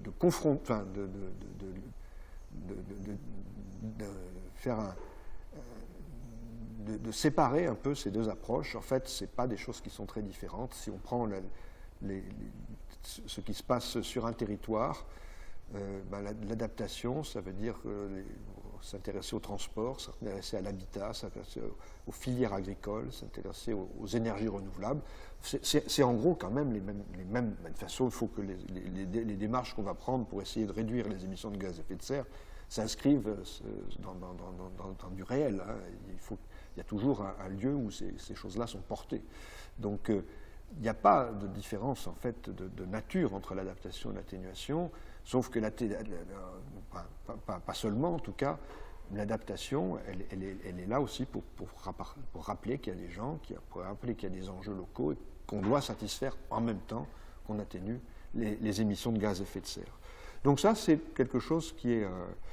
et quand on fait ça, on est aussi confronté à la notion de risque. Se protéger, c'est se protéger de risques. C'est quelque chose qui est souvent oublié. Voilà, alors, on a fait ce travail à la demande de la région Aquitaine sur il y a plusieurs choses qui nous ont intéressés. La première, c'est de voir que le système régional, c'est un système qui est complexe, qui est de ce point de vue-là extrêmement complexe. J'ai parlé de l'eau tout à l'heure, disant que j'y reviendrai. Je ne vais pas y revenir trop longuement parce que j'ai déjà parlé beaucoup, mais je laisserai ça pour des questions. Mais ce qu'on voit, c'est que l'eau, elle sert à des tas de choses, à des tas d'usages sur une région comme la région Aquitaine, et que si on veut arbitrer des solutions, enfin, les régions sont des lieux d'arbitrage entre des solutions qu'on ne peut pas tenir complètement parce qu'on a déjà émis beaucoup de gaz à effet de serre qui sont stockés dans l'atmosphère, qu'il y a une partie irrémédiable des changements qui est là. Donc, le côté systémique est un côté qui est important et qui permet, en fait, qui doit s'articuler avec des choix de décision qui ne sont pas toujours des choix tout à fait évidents. Alors voilà, donc ce qu'on a fait dans ces rapports, c'est qu'on a essayé de montrer des enjeux dans différents lieux qui sont des lieux vulnérables. Très souvent, le travail qui a été fait par Acclimatera, donc j'ai mis les auteurs de chacun des chapitres, il y a eu beaucoup de chapitres, ce sont des travaux qui ont été faits dans une double perspective, c'est-à-dire aller dans les différents lieux de la région Aquitaine, et puis pour expliquer ce qui se passe, mais aussi pour écouter ce qui se dit, parce qu'on est face à des systèmes et des évolutions qui sont complexes. Voilà, donc on a fait aussi ce travail sur le mix énergétique. J'ai mis ça aussi parce que M. Michel Combarnous, qui était le président à un moment de cette université, a participé à cela, et ça a été malheureusement son dernier travail scientifique. On a aussi sur la pêche, enfin, j'aurais pu multiplier les choses, mais je vais les laisser pour des questions ensuite. Et je vais, si vous voulez, peut-être m'arrêter là-dessus en donnant quelques idées d'enjeux globaux qui me paraissent, enfin, de manière d'envisager les choses qui me paraissent importantes et sur lesquelles je rebondirai après dans les questions. Donc, ce que j'ai montré, c'est qu'on est face à un problème qu'on est capable de comprendre par beaucoup d'enjeux, mais c'est un problème qui appelle des démarches un peu particulières. Donc, j'ai mis problème de valeur. J'ai cité les problématiques qui sont associées à l'existence de la biodiversité, à l'existence des humains. Mais quand on parle de valeur et quand on veut prendre des décisions, on est obligé de savoir si par exemple, on respecte les droits de l'homme, par exemple. Est-ce qu'on peut agir sans référence aussi à des valeurs? Donc, c'est des choses qui sont importantes. Alors, j'ai mis quelques mots qui me paraissent importants quand on essaie de regarder ce qu'on peut faire à des échelles un peu plus locales. Donc, j'ai mis suivi actif et juste derrière action anticipative. On est aujourd'hui dans un système, effectivement, où beaucoup de choses, malheureusement, sont prévisibles. On a mis des gaz à effet de serre, ils sont toujours là, ils vont y rester pendant quelques décennies, comme je l'ai dit. On a mis aussi le chauffage, enfin, l'océan se réchauffe. Tout ça, c'est des choses qui font qu'il y a une partie d'irréversibilité, mais qui nous permet éventuellement d'anticiper les problèmes et qu'on doit utiliser en tant que tel. Il y a cette dimension de médiation dont j'ai parlé, donc d'éducation aussi, qui est importante, et qui fait qu'on a, au niveau Acclimatera, fait laisser une place importante à tout ce qui est d'éducation, mais c'est quelque chose qui devrait exister pour l'ensemble de la planète, au niveau d'éducation au changement climatique. Puis le dernier point que je voulais signaler, c'est la solidarité. Alors j'ai parlé du problème climatique de manière générale, c'est de montrer que c'est un problème qui est difficile à résoudre, c'est de montrer aussi, mais je pense beaucoup aux questions pour compléter cela, que c'est un problème qu'on peut résoudre par l'action, mais cette action ne doit pas laisser entendre qu'on est en train de s'isoler. Je crois que l'idée générale, c'est qu'on est face à un système qui est un système global, Et chacun doit trouver des solutions et essayer de les partager. Et il n'y a pas d'autre vision que l'on a de cela. On ne cherche pas du tout à s'isoler quand on parle de suivi régional des changements climatiques. Voilà, donc je suis allé un petit peu au-delà de mon temps, on a commencé aussi un petit peu en retard, donc je m'excuse quand même, et on a du temps quand même pour des questions maintenant. Je vous propose d'aborder, en restant sur une question très locale, puisqu'on a terminé sur Acclimatera, une question posée, savoir s'il existait d'autres types de groupements comme ça en France qui ont étudié régionalement les effets du réchauffement climatique et les atténuations à apporter. Est-ce qu'il y a d'autres... Oui, il y a d'autres régions qui ont fait cela. Il y en a une particulièrement qui est la région PACA, hein, donc, qui a fait un travail assez différent d'une autre. C'est un des intérêts qu'on peut voir à ces différentes approches régionales, c'est qu'elles sont effectivement différentes parce que les régions sont différentes. Alors, dans la région PACA, on est ben, au bord de la Méditerranée, donc proche de l'autre versant de la Méditerranée. Donc, il y a des approches un petit peu différentes, mais il y a un travail vraiment très intéressant qui a été fait depuis assez longtemps.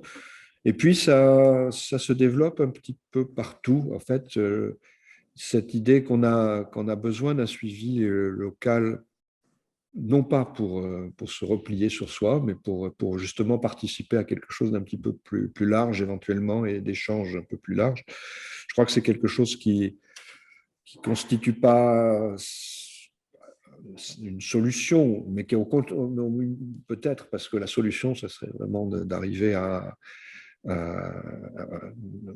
gommer ce problème climatique, mais c'est plutôt de définir un mode d'action, si vous voulez, partager un peu. Et donc ça, je crois que c'est des choses qui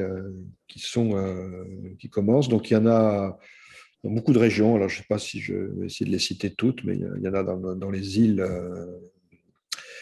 Je pense à Martinique, à la Guadeloupe. Il y en a aussi en Bretagne, dans le Pays de la Loire, enfin, dans beaucoup d'endroits, j'en oublie, très fortement aussi à Grenoble.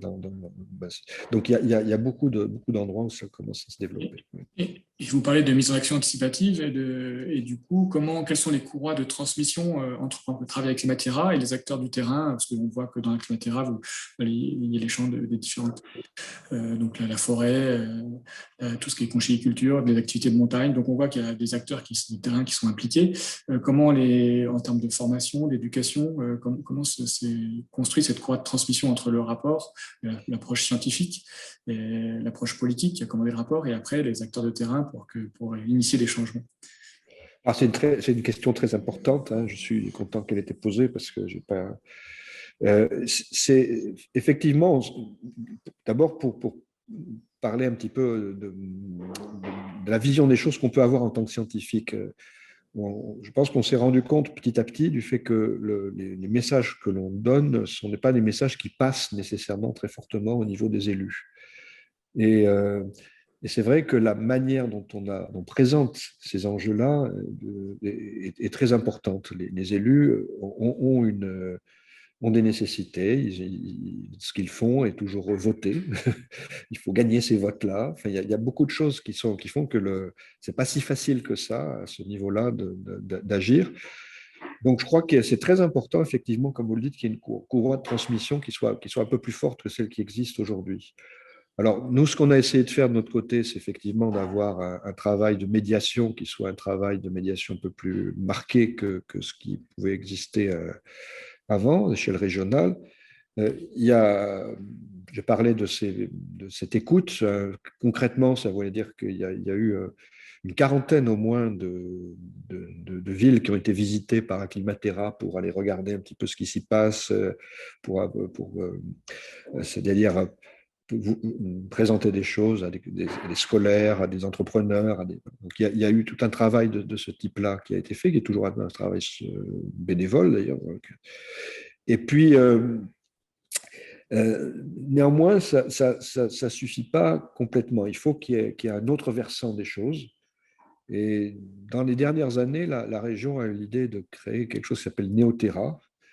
Et je trouve que ça laisse une place qui, moi, me paraît assez satisfaisante entre ce que font les scientifiques et qui est assorti à une éthique de scientifique. On ne peut pas, si vous voulez, on passe des années à savoir si le résultat d'un calcul, c'est 1,5 plutôt que 1,6.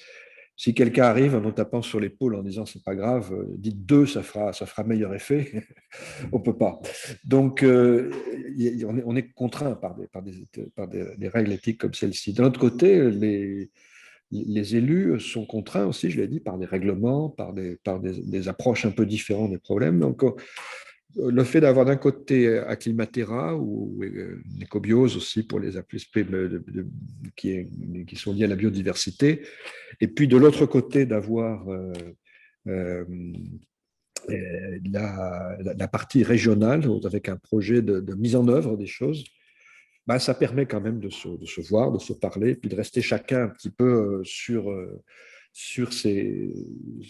les nécessités de notre métier, de nos,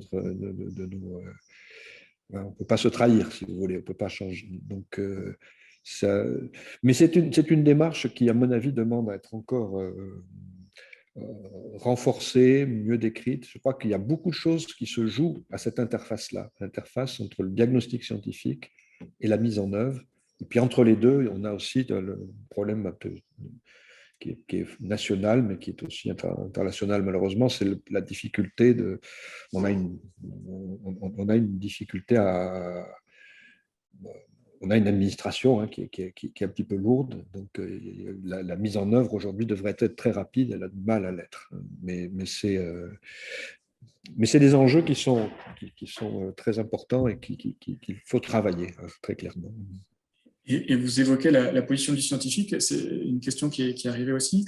Quelle position doit avoir le scientifique qui travaille sur ces questions environnementales? Est-ce qu'il doit prendre une position un peu plus militante au risque de décrédibiliser un peu cette approche scientifique? C'est presque une question d'épistémologie.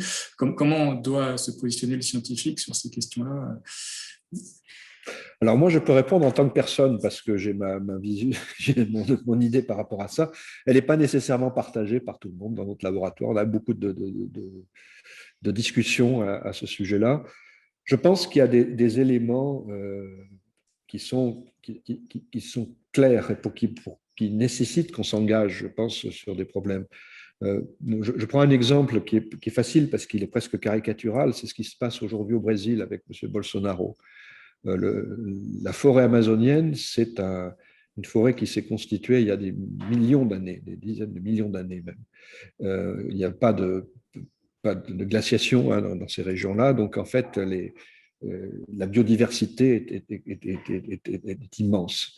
C'est par contre une biodiversité qui est très particulière parce que ce qui se fait, ce sont des échanges entre ce qu'on appelle la canopée, c'est-à-dire le haut des arbres, et puis l'espace. Le sol, lui, il est très fragile, il n'a pas beaucoup de valeur en tant que tel. Ce qui se passe aujourd'hui au Brésil, c'est qu'au contraire, on coupe cette forêt qui est patrimoniale, qui n'a pas été explorée complètement, qui contient des molécules qu'on n'a jamais complètement explorées non plus, et que, comme pour faire en fait de la culture qui mérite mieux. Et donc, cette culture qui se fait là aujourd'hui consiste donc à déforester, à planter des céréales, et puis le terrain s'épuise en quelques années, donc on redéforeste un peu plus loin. C'est de casser un patrimoine qui est un patrimoine d'une valeur incroyable.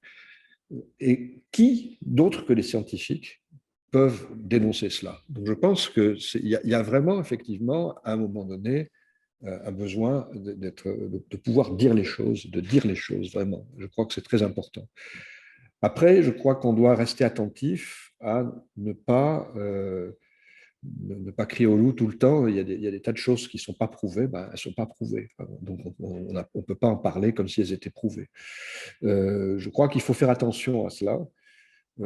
C'est un peu difficile quelquefois. parce que ça, on est toujours un peu poussé dans le dos. Mais je crois qu'il faut faire attention. Il y a des choses qui nécessitent des interventions de la part des scientifiques, absolument, et puis d'autres non. Merci pour la réponse. Il y a des questions ensuite qui concernaient le GIEC, notamment quelles sont les principales évolutions entre les derniers rapports, donc les points clés de différence entre 2015 et ce qui est en train de se faire actuellement. Alors, moi, j'ai participé à beaucoup de rapports du GIEC, mais pas au dernier. Donc, le dernier, c'est ce que j'entends dire. Ce que je dirais, c'est qu'il y a une prise de conscience du fait qu'on est assez avancé en termes d'émissions de gaz à effet de serre. Comme je l'ai dit, les choses deviennent de plus en plus difficiles au fur et à mesure que le temps passe. Et donc, difficile, ça veut dire que nécessairement la pluridisciplinarité s'invite de plus en plus forte. Donc, il y a eu pendant des années une distinction dans le GIEC qui était faite en trois parties, et partie un peu de la dimension scientifique au sens des sciences dures. Et puis à côté de cela, tout ce qui est lié aux conséquences. Derrière les conséquences, il y a toute une partie qui recouvre les aspects humains, les aspects dont on a donc sociaux, si vous voulez. Et puis après, il y a tout l'espace des solutions, avec des choses dont je n'ai pas du tout parlé, qui sont liées à la mise en œuvre économique de tous les enjeux. Donc, ce qui se passe, c'est que quand même, il y a eu beaucoup de rapports qui ont été faits par le GIEC, des rapports transverses, qui ont été faits en mélangeant en fait, ces trois catégories de partenaires et en regardant le problème le plus possible de manière unifiée. C'est-à-dire qu'on ne peut pas séparer des choses qui ne sont pas séparables, comme on l'a fait un peu quand c'était pas encore, quand le problème climatique n'était pas aussi développé qu'aujourd'hui, n'était pas aussi difficile qu'aujourd'hui. Donc ça, c'est l'un des changements qui ont lieu. Après, il y a une limite au GIEC, donc, qui à mon avis est une limite qu'il faut respecter, c'est que le GIEC travaille avec des outils qui sont ceux de la science. Ça ne dit rien de ce que peuvent être les conflits entre différentes personnes, entre différents États, entre différents. Donc, finalement, ce que fait le GIEC par nécessité, et je crois que c'est bien, c'est qu'il regarde un monde dans lequel il n'y a pas trop de conflits. Donc, c'est cette dimension-là qui, par contre, à mon avis, ne doit pas changer, mais qui laisse en fait un espace vide qu'il faut remplir avec autre chose, qu'il faut remplir avec effectivement une prise de conscience. On a besoin, en tant que Français, par exemple, de se protéger. Et donc, le fait d'être sur un monde qui n'est pas nécessairement un monde de gens qui sont tous gentils, c'est très important de le prendre en compte de manière forte.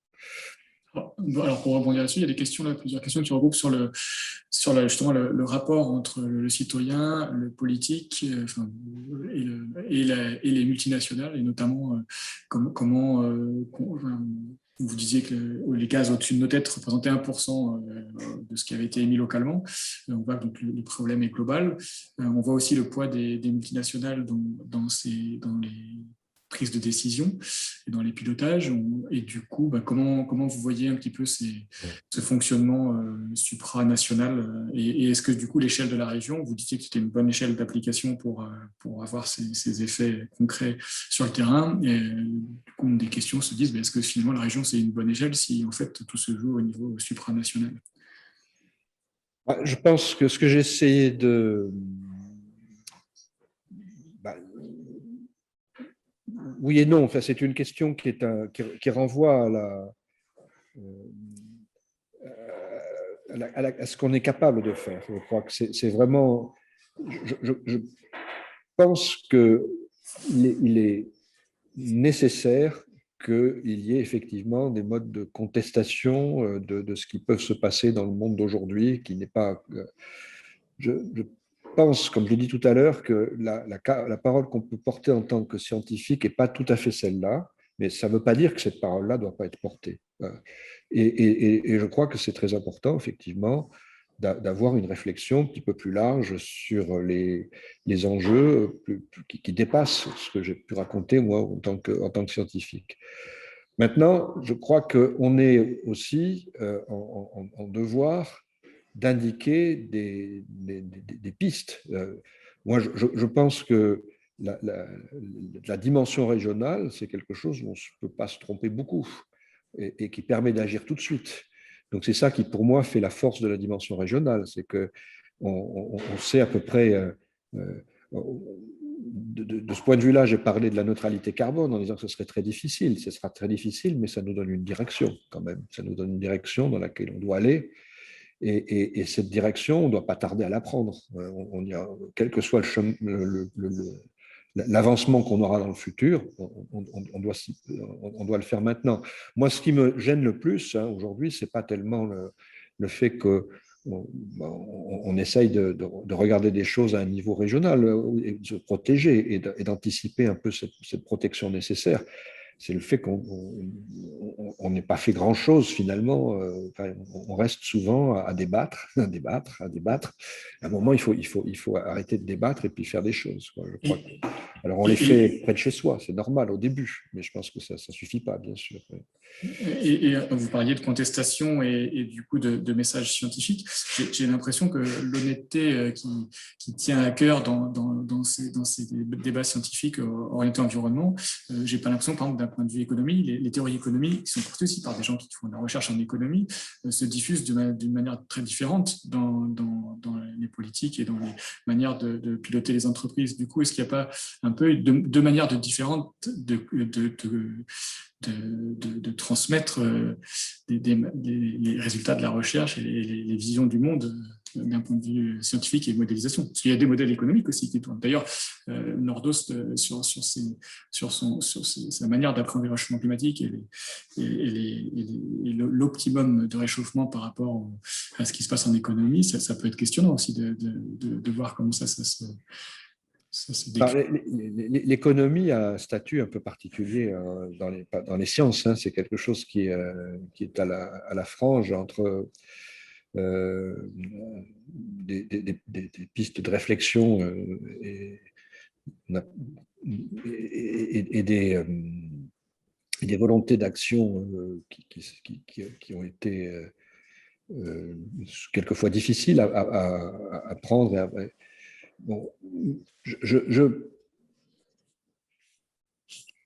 suis bien sûr, il y a des choses qui se font pas de manière. Il n'y a pas une unanimité dans le monde, dans le monde scientifique, dans le monde des sciences. De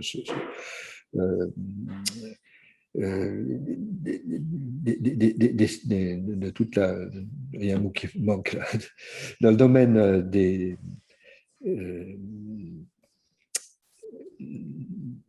sciences liées à l'économie, des économistes, il y a quand même beaucoup de divergences entre la manière d'envisager ces problèmes-là. Donc, ça prouve qu'on est quand même sur une approche des problèmes qui est un petit peu différente. Donc, et bien sûr, s'il y a des divergences, ça prouve qu'il y a tout le monde ne peut pas avoir raison de la même manière. Donc, je crois que il faut ces débats sont essentiels. Ces débats sont essentiels et je crois qu'il faut qu'ils aient lieu et qu'ils aient lieu le plus posément possible parce que c'est des dimensions difficiles, des choix qui doivent être faits de manière concrète aussi, de plus en plus, parce qu'on est face à des choix qui nous viennent, qui nous abordent très vite maintenant. On a dépassé le stade où on pouvait réfléchir pour le futur. Là, on n'est plus dans le futur, maintenant, on est dans le présent. Donc oui, c'est très important d'avoir ces réflexions, de les avoir de manière la plus personnelle, la plus forte possible. Oui, je pense qu'il ne faut surtout pas, et il faut surtout pas dire le contraire. Mais moi, je connais beaucoup d'économistes et ils sont tous très différents les uns des autres. Généralement, et par contre, les débats qu'on a sur ces problèmes-là sont rarement des débats très approfondis dans le monde des médias, dans le monde des. Donc, je crois que ce qui est vraiment très important aujourd'hui, c'est d'arriver à débattre de ces choses-là de manière un peu, oui, de manière sérieuse, si je peux le dire. C'est un mot un peu flou, mais enfin, et collective. Voilà. Et avec tout le monde. Et genre, je vais essayer de rebondir sur les questions. Il y a beaucoup de questions dans les questions-réponses et aussi celles qui ont été posées en amont. Il y a pas mal de questions sur les modèles. Du coup, on va revenir sur votre spécialité. Est-ce que les modèles, donc avec de très nombreuses non-linéarités et des effets de seuil, est-ce qu'il y a des choses certains modèles qui pourraient montrer des résultats qui soit vraiment en dehors de ce qu'on a actuellement. Enfin, il y a l'approche moyenne que vous avez citée, là, qui donne un chiffre et on se fixe sur on oublie un peu tout ce qui se passe autour. Est-ce que dans tout ce qui se passe autour, il y a des choses qui peuvent être un peu inquiétantes ou est-ce que voilà, Bien sûr, hein, il y a, la prétention des climatologues n'est pas d'avoir des modèles parfaits. Hein, l'épouse qui est argentine, il y a un petit conte de Borges qui se moque justement des modèles qui représentent le réel, en montrant qu'à la limite, effectivement, ça veut dire recréer un autre monde exactement identique à celui qu'on a laissé. Donc, les modèles ne sont pas vraiment là pour donner une réalité complète aux choses. C'est pour essayer de comprendre comment ça fonctionne, pour essayer de comprendre un certain nombre de choses, et puis il y en a d'autres qu'on comprend moins bien. Donc, bien sûr, les modèles ne disent pas tout. Ils disent une partie des choses que l'on a su déchiffrer, et puis il y a des choses dont on ne sait pas exactement comment elles vont se passer. Donc, de ce qu'on appelle ces fameux tipping points, ces points sans retour, il y en a plusieurs dont on ne sait pas bien chiffrer. Donc, il y en a dans les régions arctiques, par exemple. Qu'est-ce qui peut se passer dans le futur avec la fonte des glaces, il y a tout ce qui est lié au permafrost aussi, comment ça peut se développer. Donc,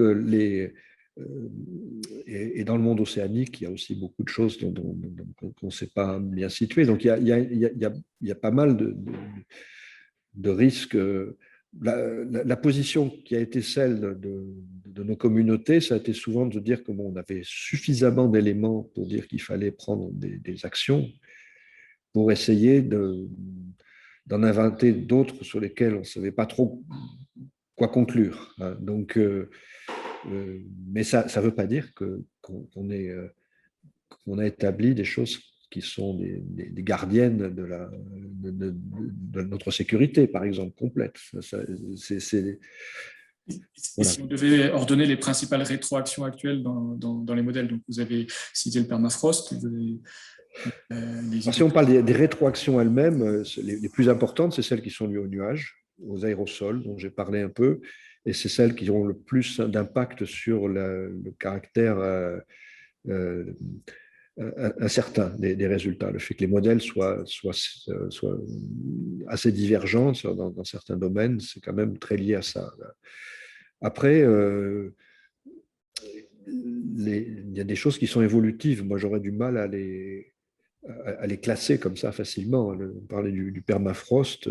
Il y a eu à un moment donné, on voyait ça comme quelque chose de. Enfin, les avis ont changé au fil du temps, et puis avec des allers-retours un petit peu entre le permafrost dépend beaucoup de la manière dont la végétation, le vivant peuvent se reformer, avec quelle vitesse, avec quelle. Donc, c'est souvent difficile. Moi, je crois qu'on doit surtout être dans une structure, dans une situation de faire de monitorer. Alors, le mot est n'est ni gascon ni français, mais le système en temps réel, de regarder comment il évolue. Je crois que les précautions doivent commencer quand même par de la surveillance de tous ces enjeux. Et je ne sais pas s'il faut faire une hiérarchie dans ces problèmes-là. Je crois qu'il faut les prendre tous en compte et essayer de tous les comprendre. Mais sachant qu'on ne va pas les mettre dans un modèle facilement, le modèle, il fonctionne avec un certain nombre de règles et il n'est pas capable de prendre n'importe quel type d'incertitude en compte. Voilà. Et pour rester sur les modèles et les effets locaux, il y a des choses sur le Gulf Stream, les modifications des Gulf Stream. Est-ce qu'il pourrait y avoir un éventuel refroidissement sur la côte ouest européenne, notamment en Aquitaine? Est-ce que c'est des choses qui apparaissent dans les modèles ou pas du tout? Si vous voulez, il y a eu dans le passé des situations froides qui pouvaient toucher l'ensemble de l'océan Atlantique. ce qui se passe, c'est qu'aujourd'hui, on a le réchauffement en plus. Donc, quand on regarde les modèles que j'ai montrés tout à l'heure, on voit que ça se réchauffe un peu partout, sauf dans des endroits comme le Gulf Stream, précisément, que j'ai montré aussi. Ce réchauffement, c'est un réchauffement qu'on ne peut pas gommer. Quand on rajoute le réchauffement actuel de la planète, qui va continuer tant qu'on n'aura pas atteint la neutralité carbone, ça va continuer à se réchauffer. Neutralité carbone au sens où je l'ai défini. Donc, bon, ben, on est face à un système qui s'auto-protège de ce point de vue-là un petit peu. Je ne dirais pas que c'est un des bons côtés du réchauffement, parce que ça serait un peu cynique, mais en tout cas, ça fait que malgré tout, la zone est de l'Atlantique a moins de chances de se réchauffer dans le futur, d'évoluer dans le futur. Oui. Et alors, si la question n'est pas trop compliquée, parce que si ça rentre dans les détails scientifiques un peu complexes, peut-être que ce n'est pas le lieu, quelles sont les différences entre les deux modèles utilisés actuellement en France? Il y a un modèle développé par l'Institut Pierre-Simon-Laplace, il y a un modèle développé, je crois, par Météo France. Est-ce qu'il y a des réelles différences ou c'est vraiment très, très proche? Alors, normalement, les équations de départ sont les mêmes. Donc après, la méthode qui a été utilisée chez nous, ça a été une méthode de maillage, donc maillage physique. Donc on a sur chaque élément d'espace, on a une maille, et dans cette maille-là, on fait des calculs. Le modèle de Météo France est un modèle qui utilise des harmoniques sphériques, donc qui se transporte dans un état qui est un autre état, Alors, bon, il y a des avantages et des inconvénients. L'avantage du maillage, c'est qu'on a une capacité un peu plus forte à regarder des systèmes qui sont… par exemple, si on ne veut pas avoir de l'eau négative dans un modèle, c'est gênant ça d'avoir de l'eau négative. C'est plus facile dans un milieu. On sait corriger ça dans tous les cas, mais pendant des années, c'était quand même plus facile de savoir, d'utiliser la perspective maillée. Et puis, au contraire, si on veut avoir des ondes, des propagations d'ondes qui soient un petit peu plus faciles à comprendre, c'était plus facile en partant des harmoniques sphériques. Donc, il y a des choses qui créent des différences, effectivement, d'un modèle à l'autre. C'est ce qui fait qu'au bout du compte, ils se sont maintenus. Bon, bien sûr, il y a eu deux modèles aussi parce qu'il y avait une petite rivalité entre les Toulousains et les Parisiens, sachant que bon, c'était on s'entendait bien quand même, mais il y a eu cette rivalité-là.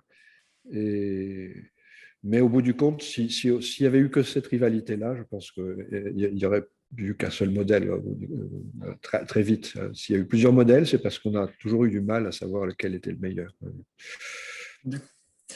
Ensuite, il y a des questions plus de vulgarisation. C'est peut-être comment utiliser les bons chiffres, les bonnes manières de représenter.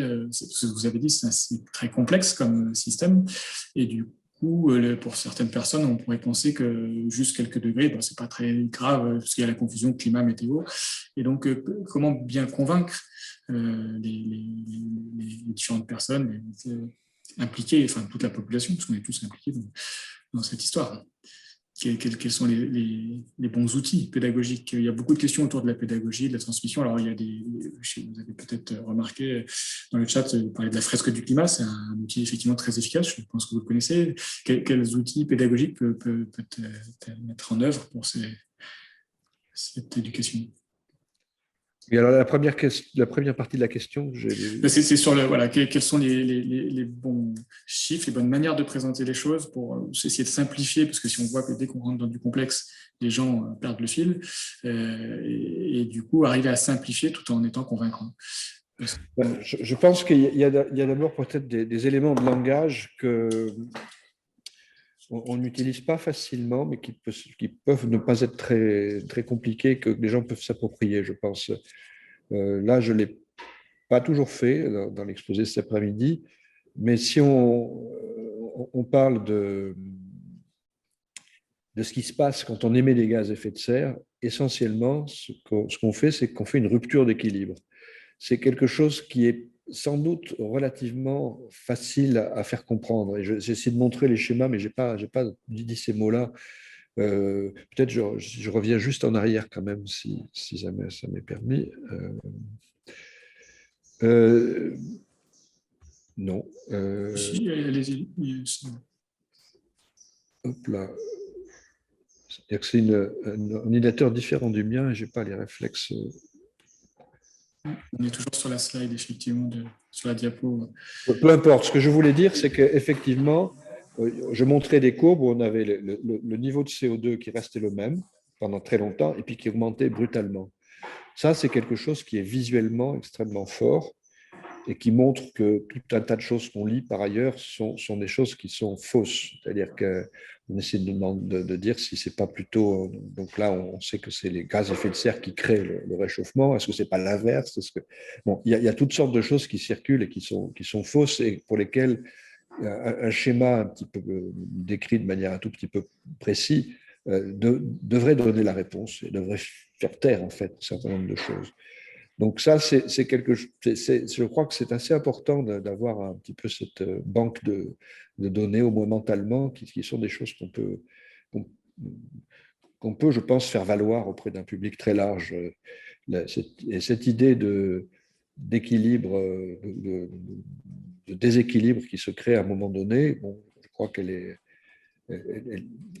on la rencontre dans des tas d'autres domaines et les gens l'acceptent. Donc, il y a toujours eu cette difficulté un petit peu d'acceptation de choses qui dans d'autres domaines où il y a une telle dimension affective autour de ces problèmes climatiques à un moment donné qu'il y a des choses qui sont peut-être plus difficiles que dans d'autres domaines.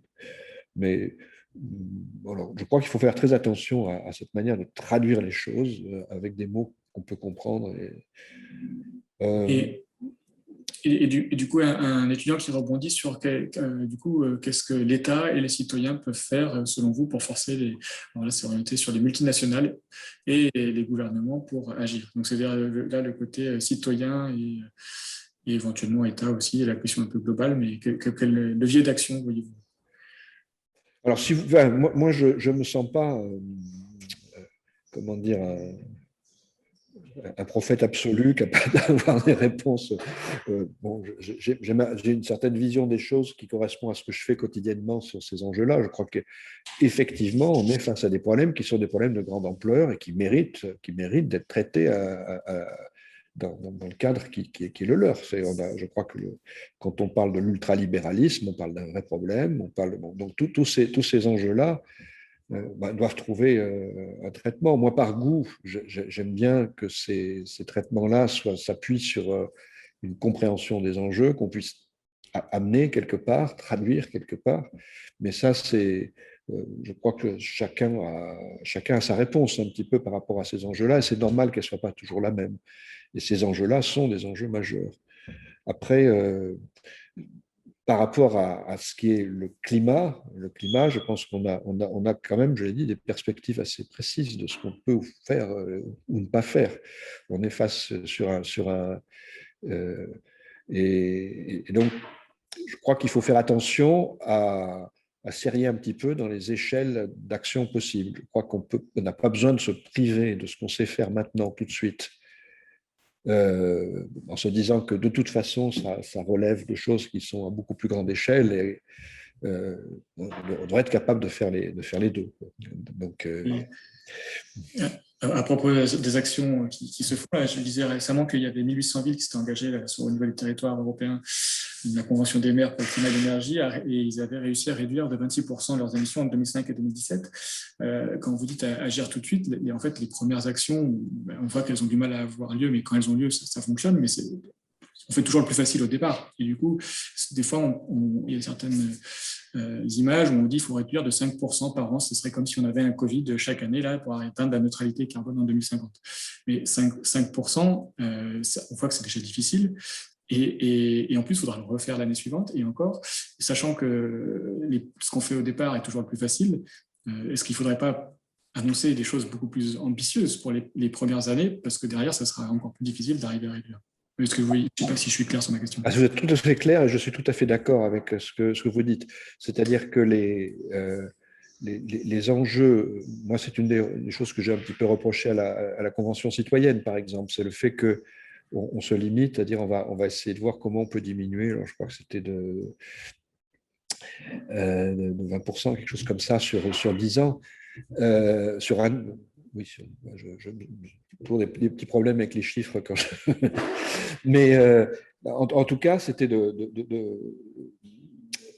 ne pas aller jusqu'au bout de la réflexion. Le bout de la réflexion, c'est qu'effectivement, si on veut vraiment arriver un jour à la neutralité carbone, il faudra arriver à zéro, à zéro émission. Si on veut arriver à zéro émission, ou se rapprocher au moins de ce zéro-là, on est sur des échelles de temps qui seront occupées depuis aujourd'hui jusqu'à l'année 2050, il n'y a pas de doute.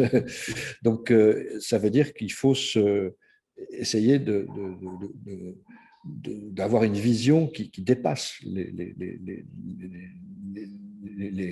années qui vont venir. Il faut aller au-delà. Il faut aller au-delà. Et je crois que c'est très important d'avoir ça. Si on pense, par exemple, que tout ce qui est transport assez fortement, des chemins de fer qui on a parlé tout à l'heure, sont plus qu'ils étaient, la manière de restructurer les moyens de transport pour qu'ils soient compatibles avec tous les problèmes climatiques dont on a parlé, c'est des choses qui vont prendre du temps. Donc je pense que cette notion de ne pas laisser pour plus tard ce qui va prendre beaucoup plus de temps, c'est quand même quelque chose de très important aujourd'hui. On doit être effectivement en situation d'anticiper les choses qui vont être difficiles plus tard. Oui, je crois que c'est très important. Il y a encore de nombreuses questions. On va essayer de respecter le timing pour toutes celles et ceux qui avaient des choses programmées derrière. Peut-être une dernière pour conclure. En partageant une anecdote, un collègue, lors d'une dernière réunion sur un parcours énergie là, qui est en train de se monter sur l'UT, disait qu'il avait, lors de ses études de génie civil, assisté à une conférence donnée par vous-même, et il avait orienté sa carrière du côté de l'énergie, justement. Et du coup, il y a des questions qui se posent en disant, mais quel parcours peut-on faire pour faire votre métier et travailler sur les questions que vous creusez chaque jour?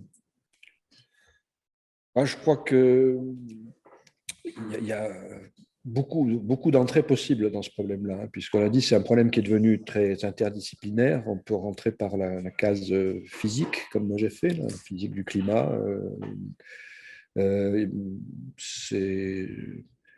Il y a des dimensions qui sont liées à la biodiversité, qui sont liées à la société, je crois qu'aujourd'hui, on aura besoin d'un peu toutes ces compétences pour traiter les problèmes qui s'offrent à nous.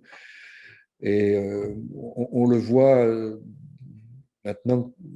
Moi, je vois des étudiants que j'ai pu avoir dans différents endroits qui trouvent des emplois aussi bien dans des associations que dans des secteurs publics de type régional ou de type... Donc, il y a beaucoup d'emplois qui se génèrent un peu.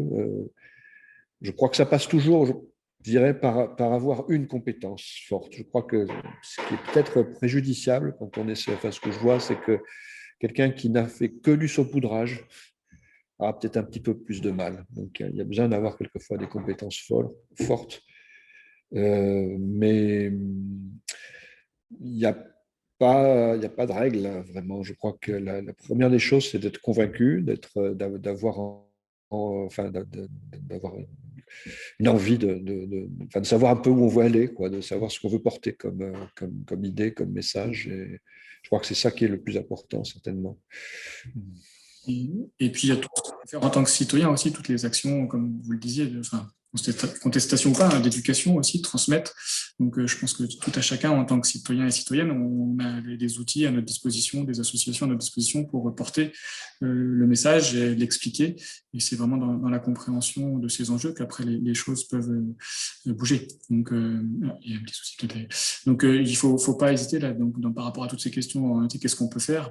Se rapprocher des associations locales, dans votre entourage, des gens qui agissent, pour alimenter ces discussions, ces réflexions et participer à cette courroie de transmission qu'on évoquait tout à l'heure. Parce que Oui, moi, bien sûr, je crois que c'est. Il y a une dimension citoyenne du problème qui est évidente. Alors, ce n'est pas la manière dont on essaie de porter le problème de manière directe en tant que scientifique. En tant que scientifique, ce qu'on essaie, c'est de traduire ce que nos compétences de scientifique disent. Et bien sûr, il y a une dimension citoyenne à ça. Mais au départ, on est quand même sur une notion d'alerte par rapport à des problématiques qu'on a cherché à analyser au plus près de ce qu'elles sont. Après, il y a d'autres approches très différentes aussi. Ce qui me paraît important, c'est qu'à chaque fois, il y a une analyse qui soit le plus poussée possible. Mais bien sûr, elles seront différentes selon le point de vue qu'on prend au départ. Mais c'est très important d'avoir une capacité à faire des jugements les plus justes possibles. Je suis de plus en plus persuadé que la difficulté qu'on va avoir dans les années qui vont venir, ce sera des difficultés d'arbitrage, parce que tout ne sera plus facile, ne sera plus possible. On a émis énormément de gaz à effet de serre, ils sont là. Il y a des choses sur le même territoire, on ne pourra pas faire des agrocarburants, ou des centrales solaires. Enfin, il y a des tas de choses qui ne seront pas compatibles les unes avec les autres, ou des éoliennes. Et on le voit déjà aujourd'hui. Donc, il y a une prise de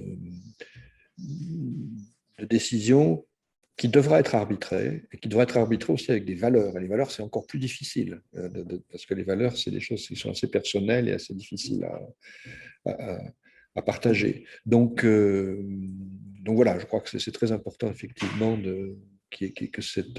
qu'on puisse le... Mais pardon, ça me semble fondamental ce que vous dites sur l'arbitrage, parce que pour bien arbitrer, il faut avoir un maximum de connaissances des problèmes à arbitrer et par une partie de la population la plus importante possible pour accepter les arbitrages qui peuvent être compliqués à accepter si on n'est pas tout à fait au courant des enjeux et des paramètres du problème. Du coup, il y a vraiment des enjeux très très forts et urgents sur cet aspect une connaissance du problème, que ce soit d'ailleurs sur le réchauffement climatique ou sur les autres problèmes, parce qu'on est très centré réchauffement climatique dans cette conférence, mais ce n'est pas le seul. Vous avez évoqué l'IPBES avec les homologues du GIEC côté biodiversité. Il y a d'autres sujets aussi qui sont tout à fait urgents aussi. Oui, alors là c'est effectivement un choix. Enfin, moi, je suis resté dans l'alerte climatique. L'alerte climatique, elle a été forte. Ce que je voulais montrer, c'est qu'elle, justement, elle peut pas être traitée de manière isolée. Elle peut pas être traitée de manière isolée. Alors, c'est pas pour ça que je me permets de parler de choses que je connais pas, mais par contre, je sais que ces choses que je connais pas existent. Et c'est très important de les prendre en compte comme on peut. On n'est jamais multi-savant, multi-sachant plutôt. Mais on doit prendre en considération tous ces deux domaines qu'on ne maîtrise pas complètement, en sachant au moins qu'ils existent. Monsieur Le Sot, je vous remercie beaucoup pour votre présentation et pour vos réponses. Pour les questions auxquelles on n'aura pas pu répondre, on essaiera de revenir vers vous par mail, puisqu'on vous les avait posées via le formulaire pour une partie d'entre elles. Pour les questions relatives à l'enregistrement de la conférence et des questions-réponses, dès qu'on aura fait le montage, on reviendra vers vous aussi. Si vous étiez inscrit sur le formulaire via votre adresse mail, vous aurez le lien vers cette vidéo. Je vous remercie toutes et tous pour cette participation. Je remercie aussi les appuis techniques, notamment par rapport aux soucis qu'on a eu malgré les répétitions et les essais en amont. Il y avait quand même des soucis encore. À notre époque, on a encore des soucis avec le numérique. C'est étonnant. Et donc, merci à toutes et tous et bonne suite d'après-midi à vous. Au revoir.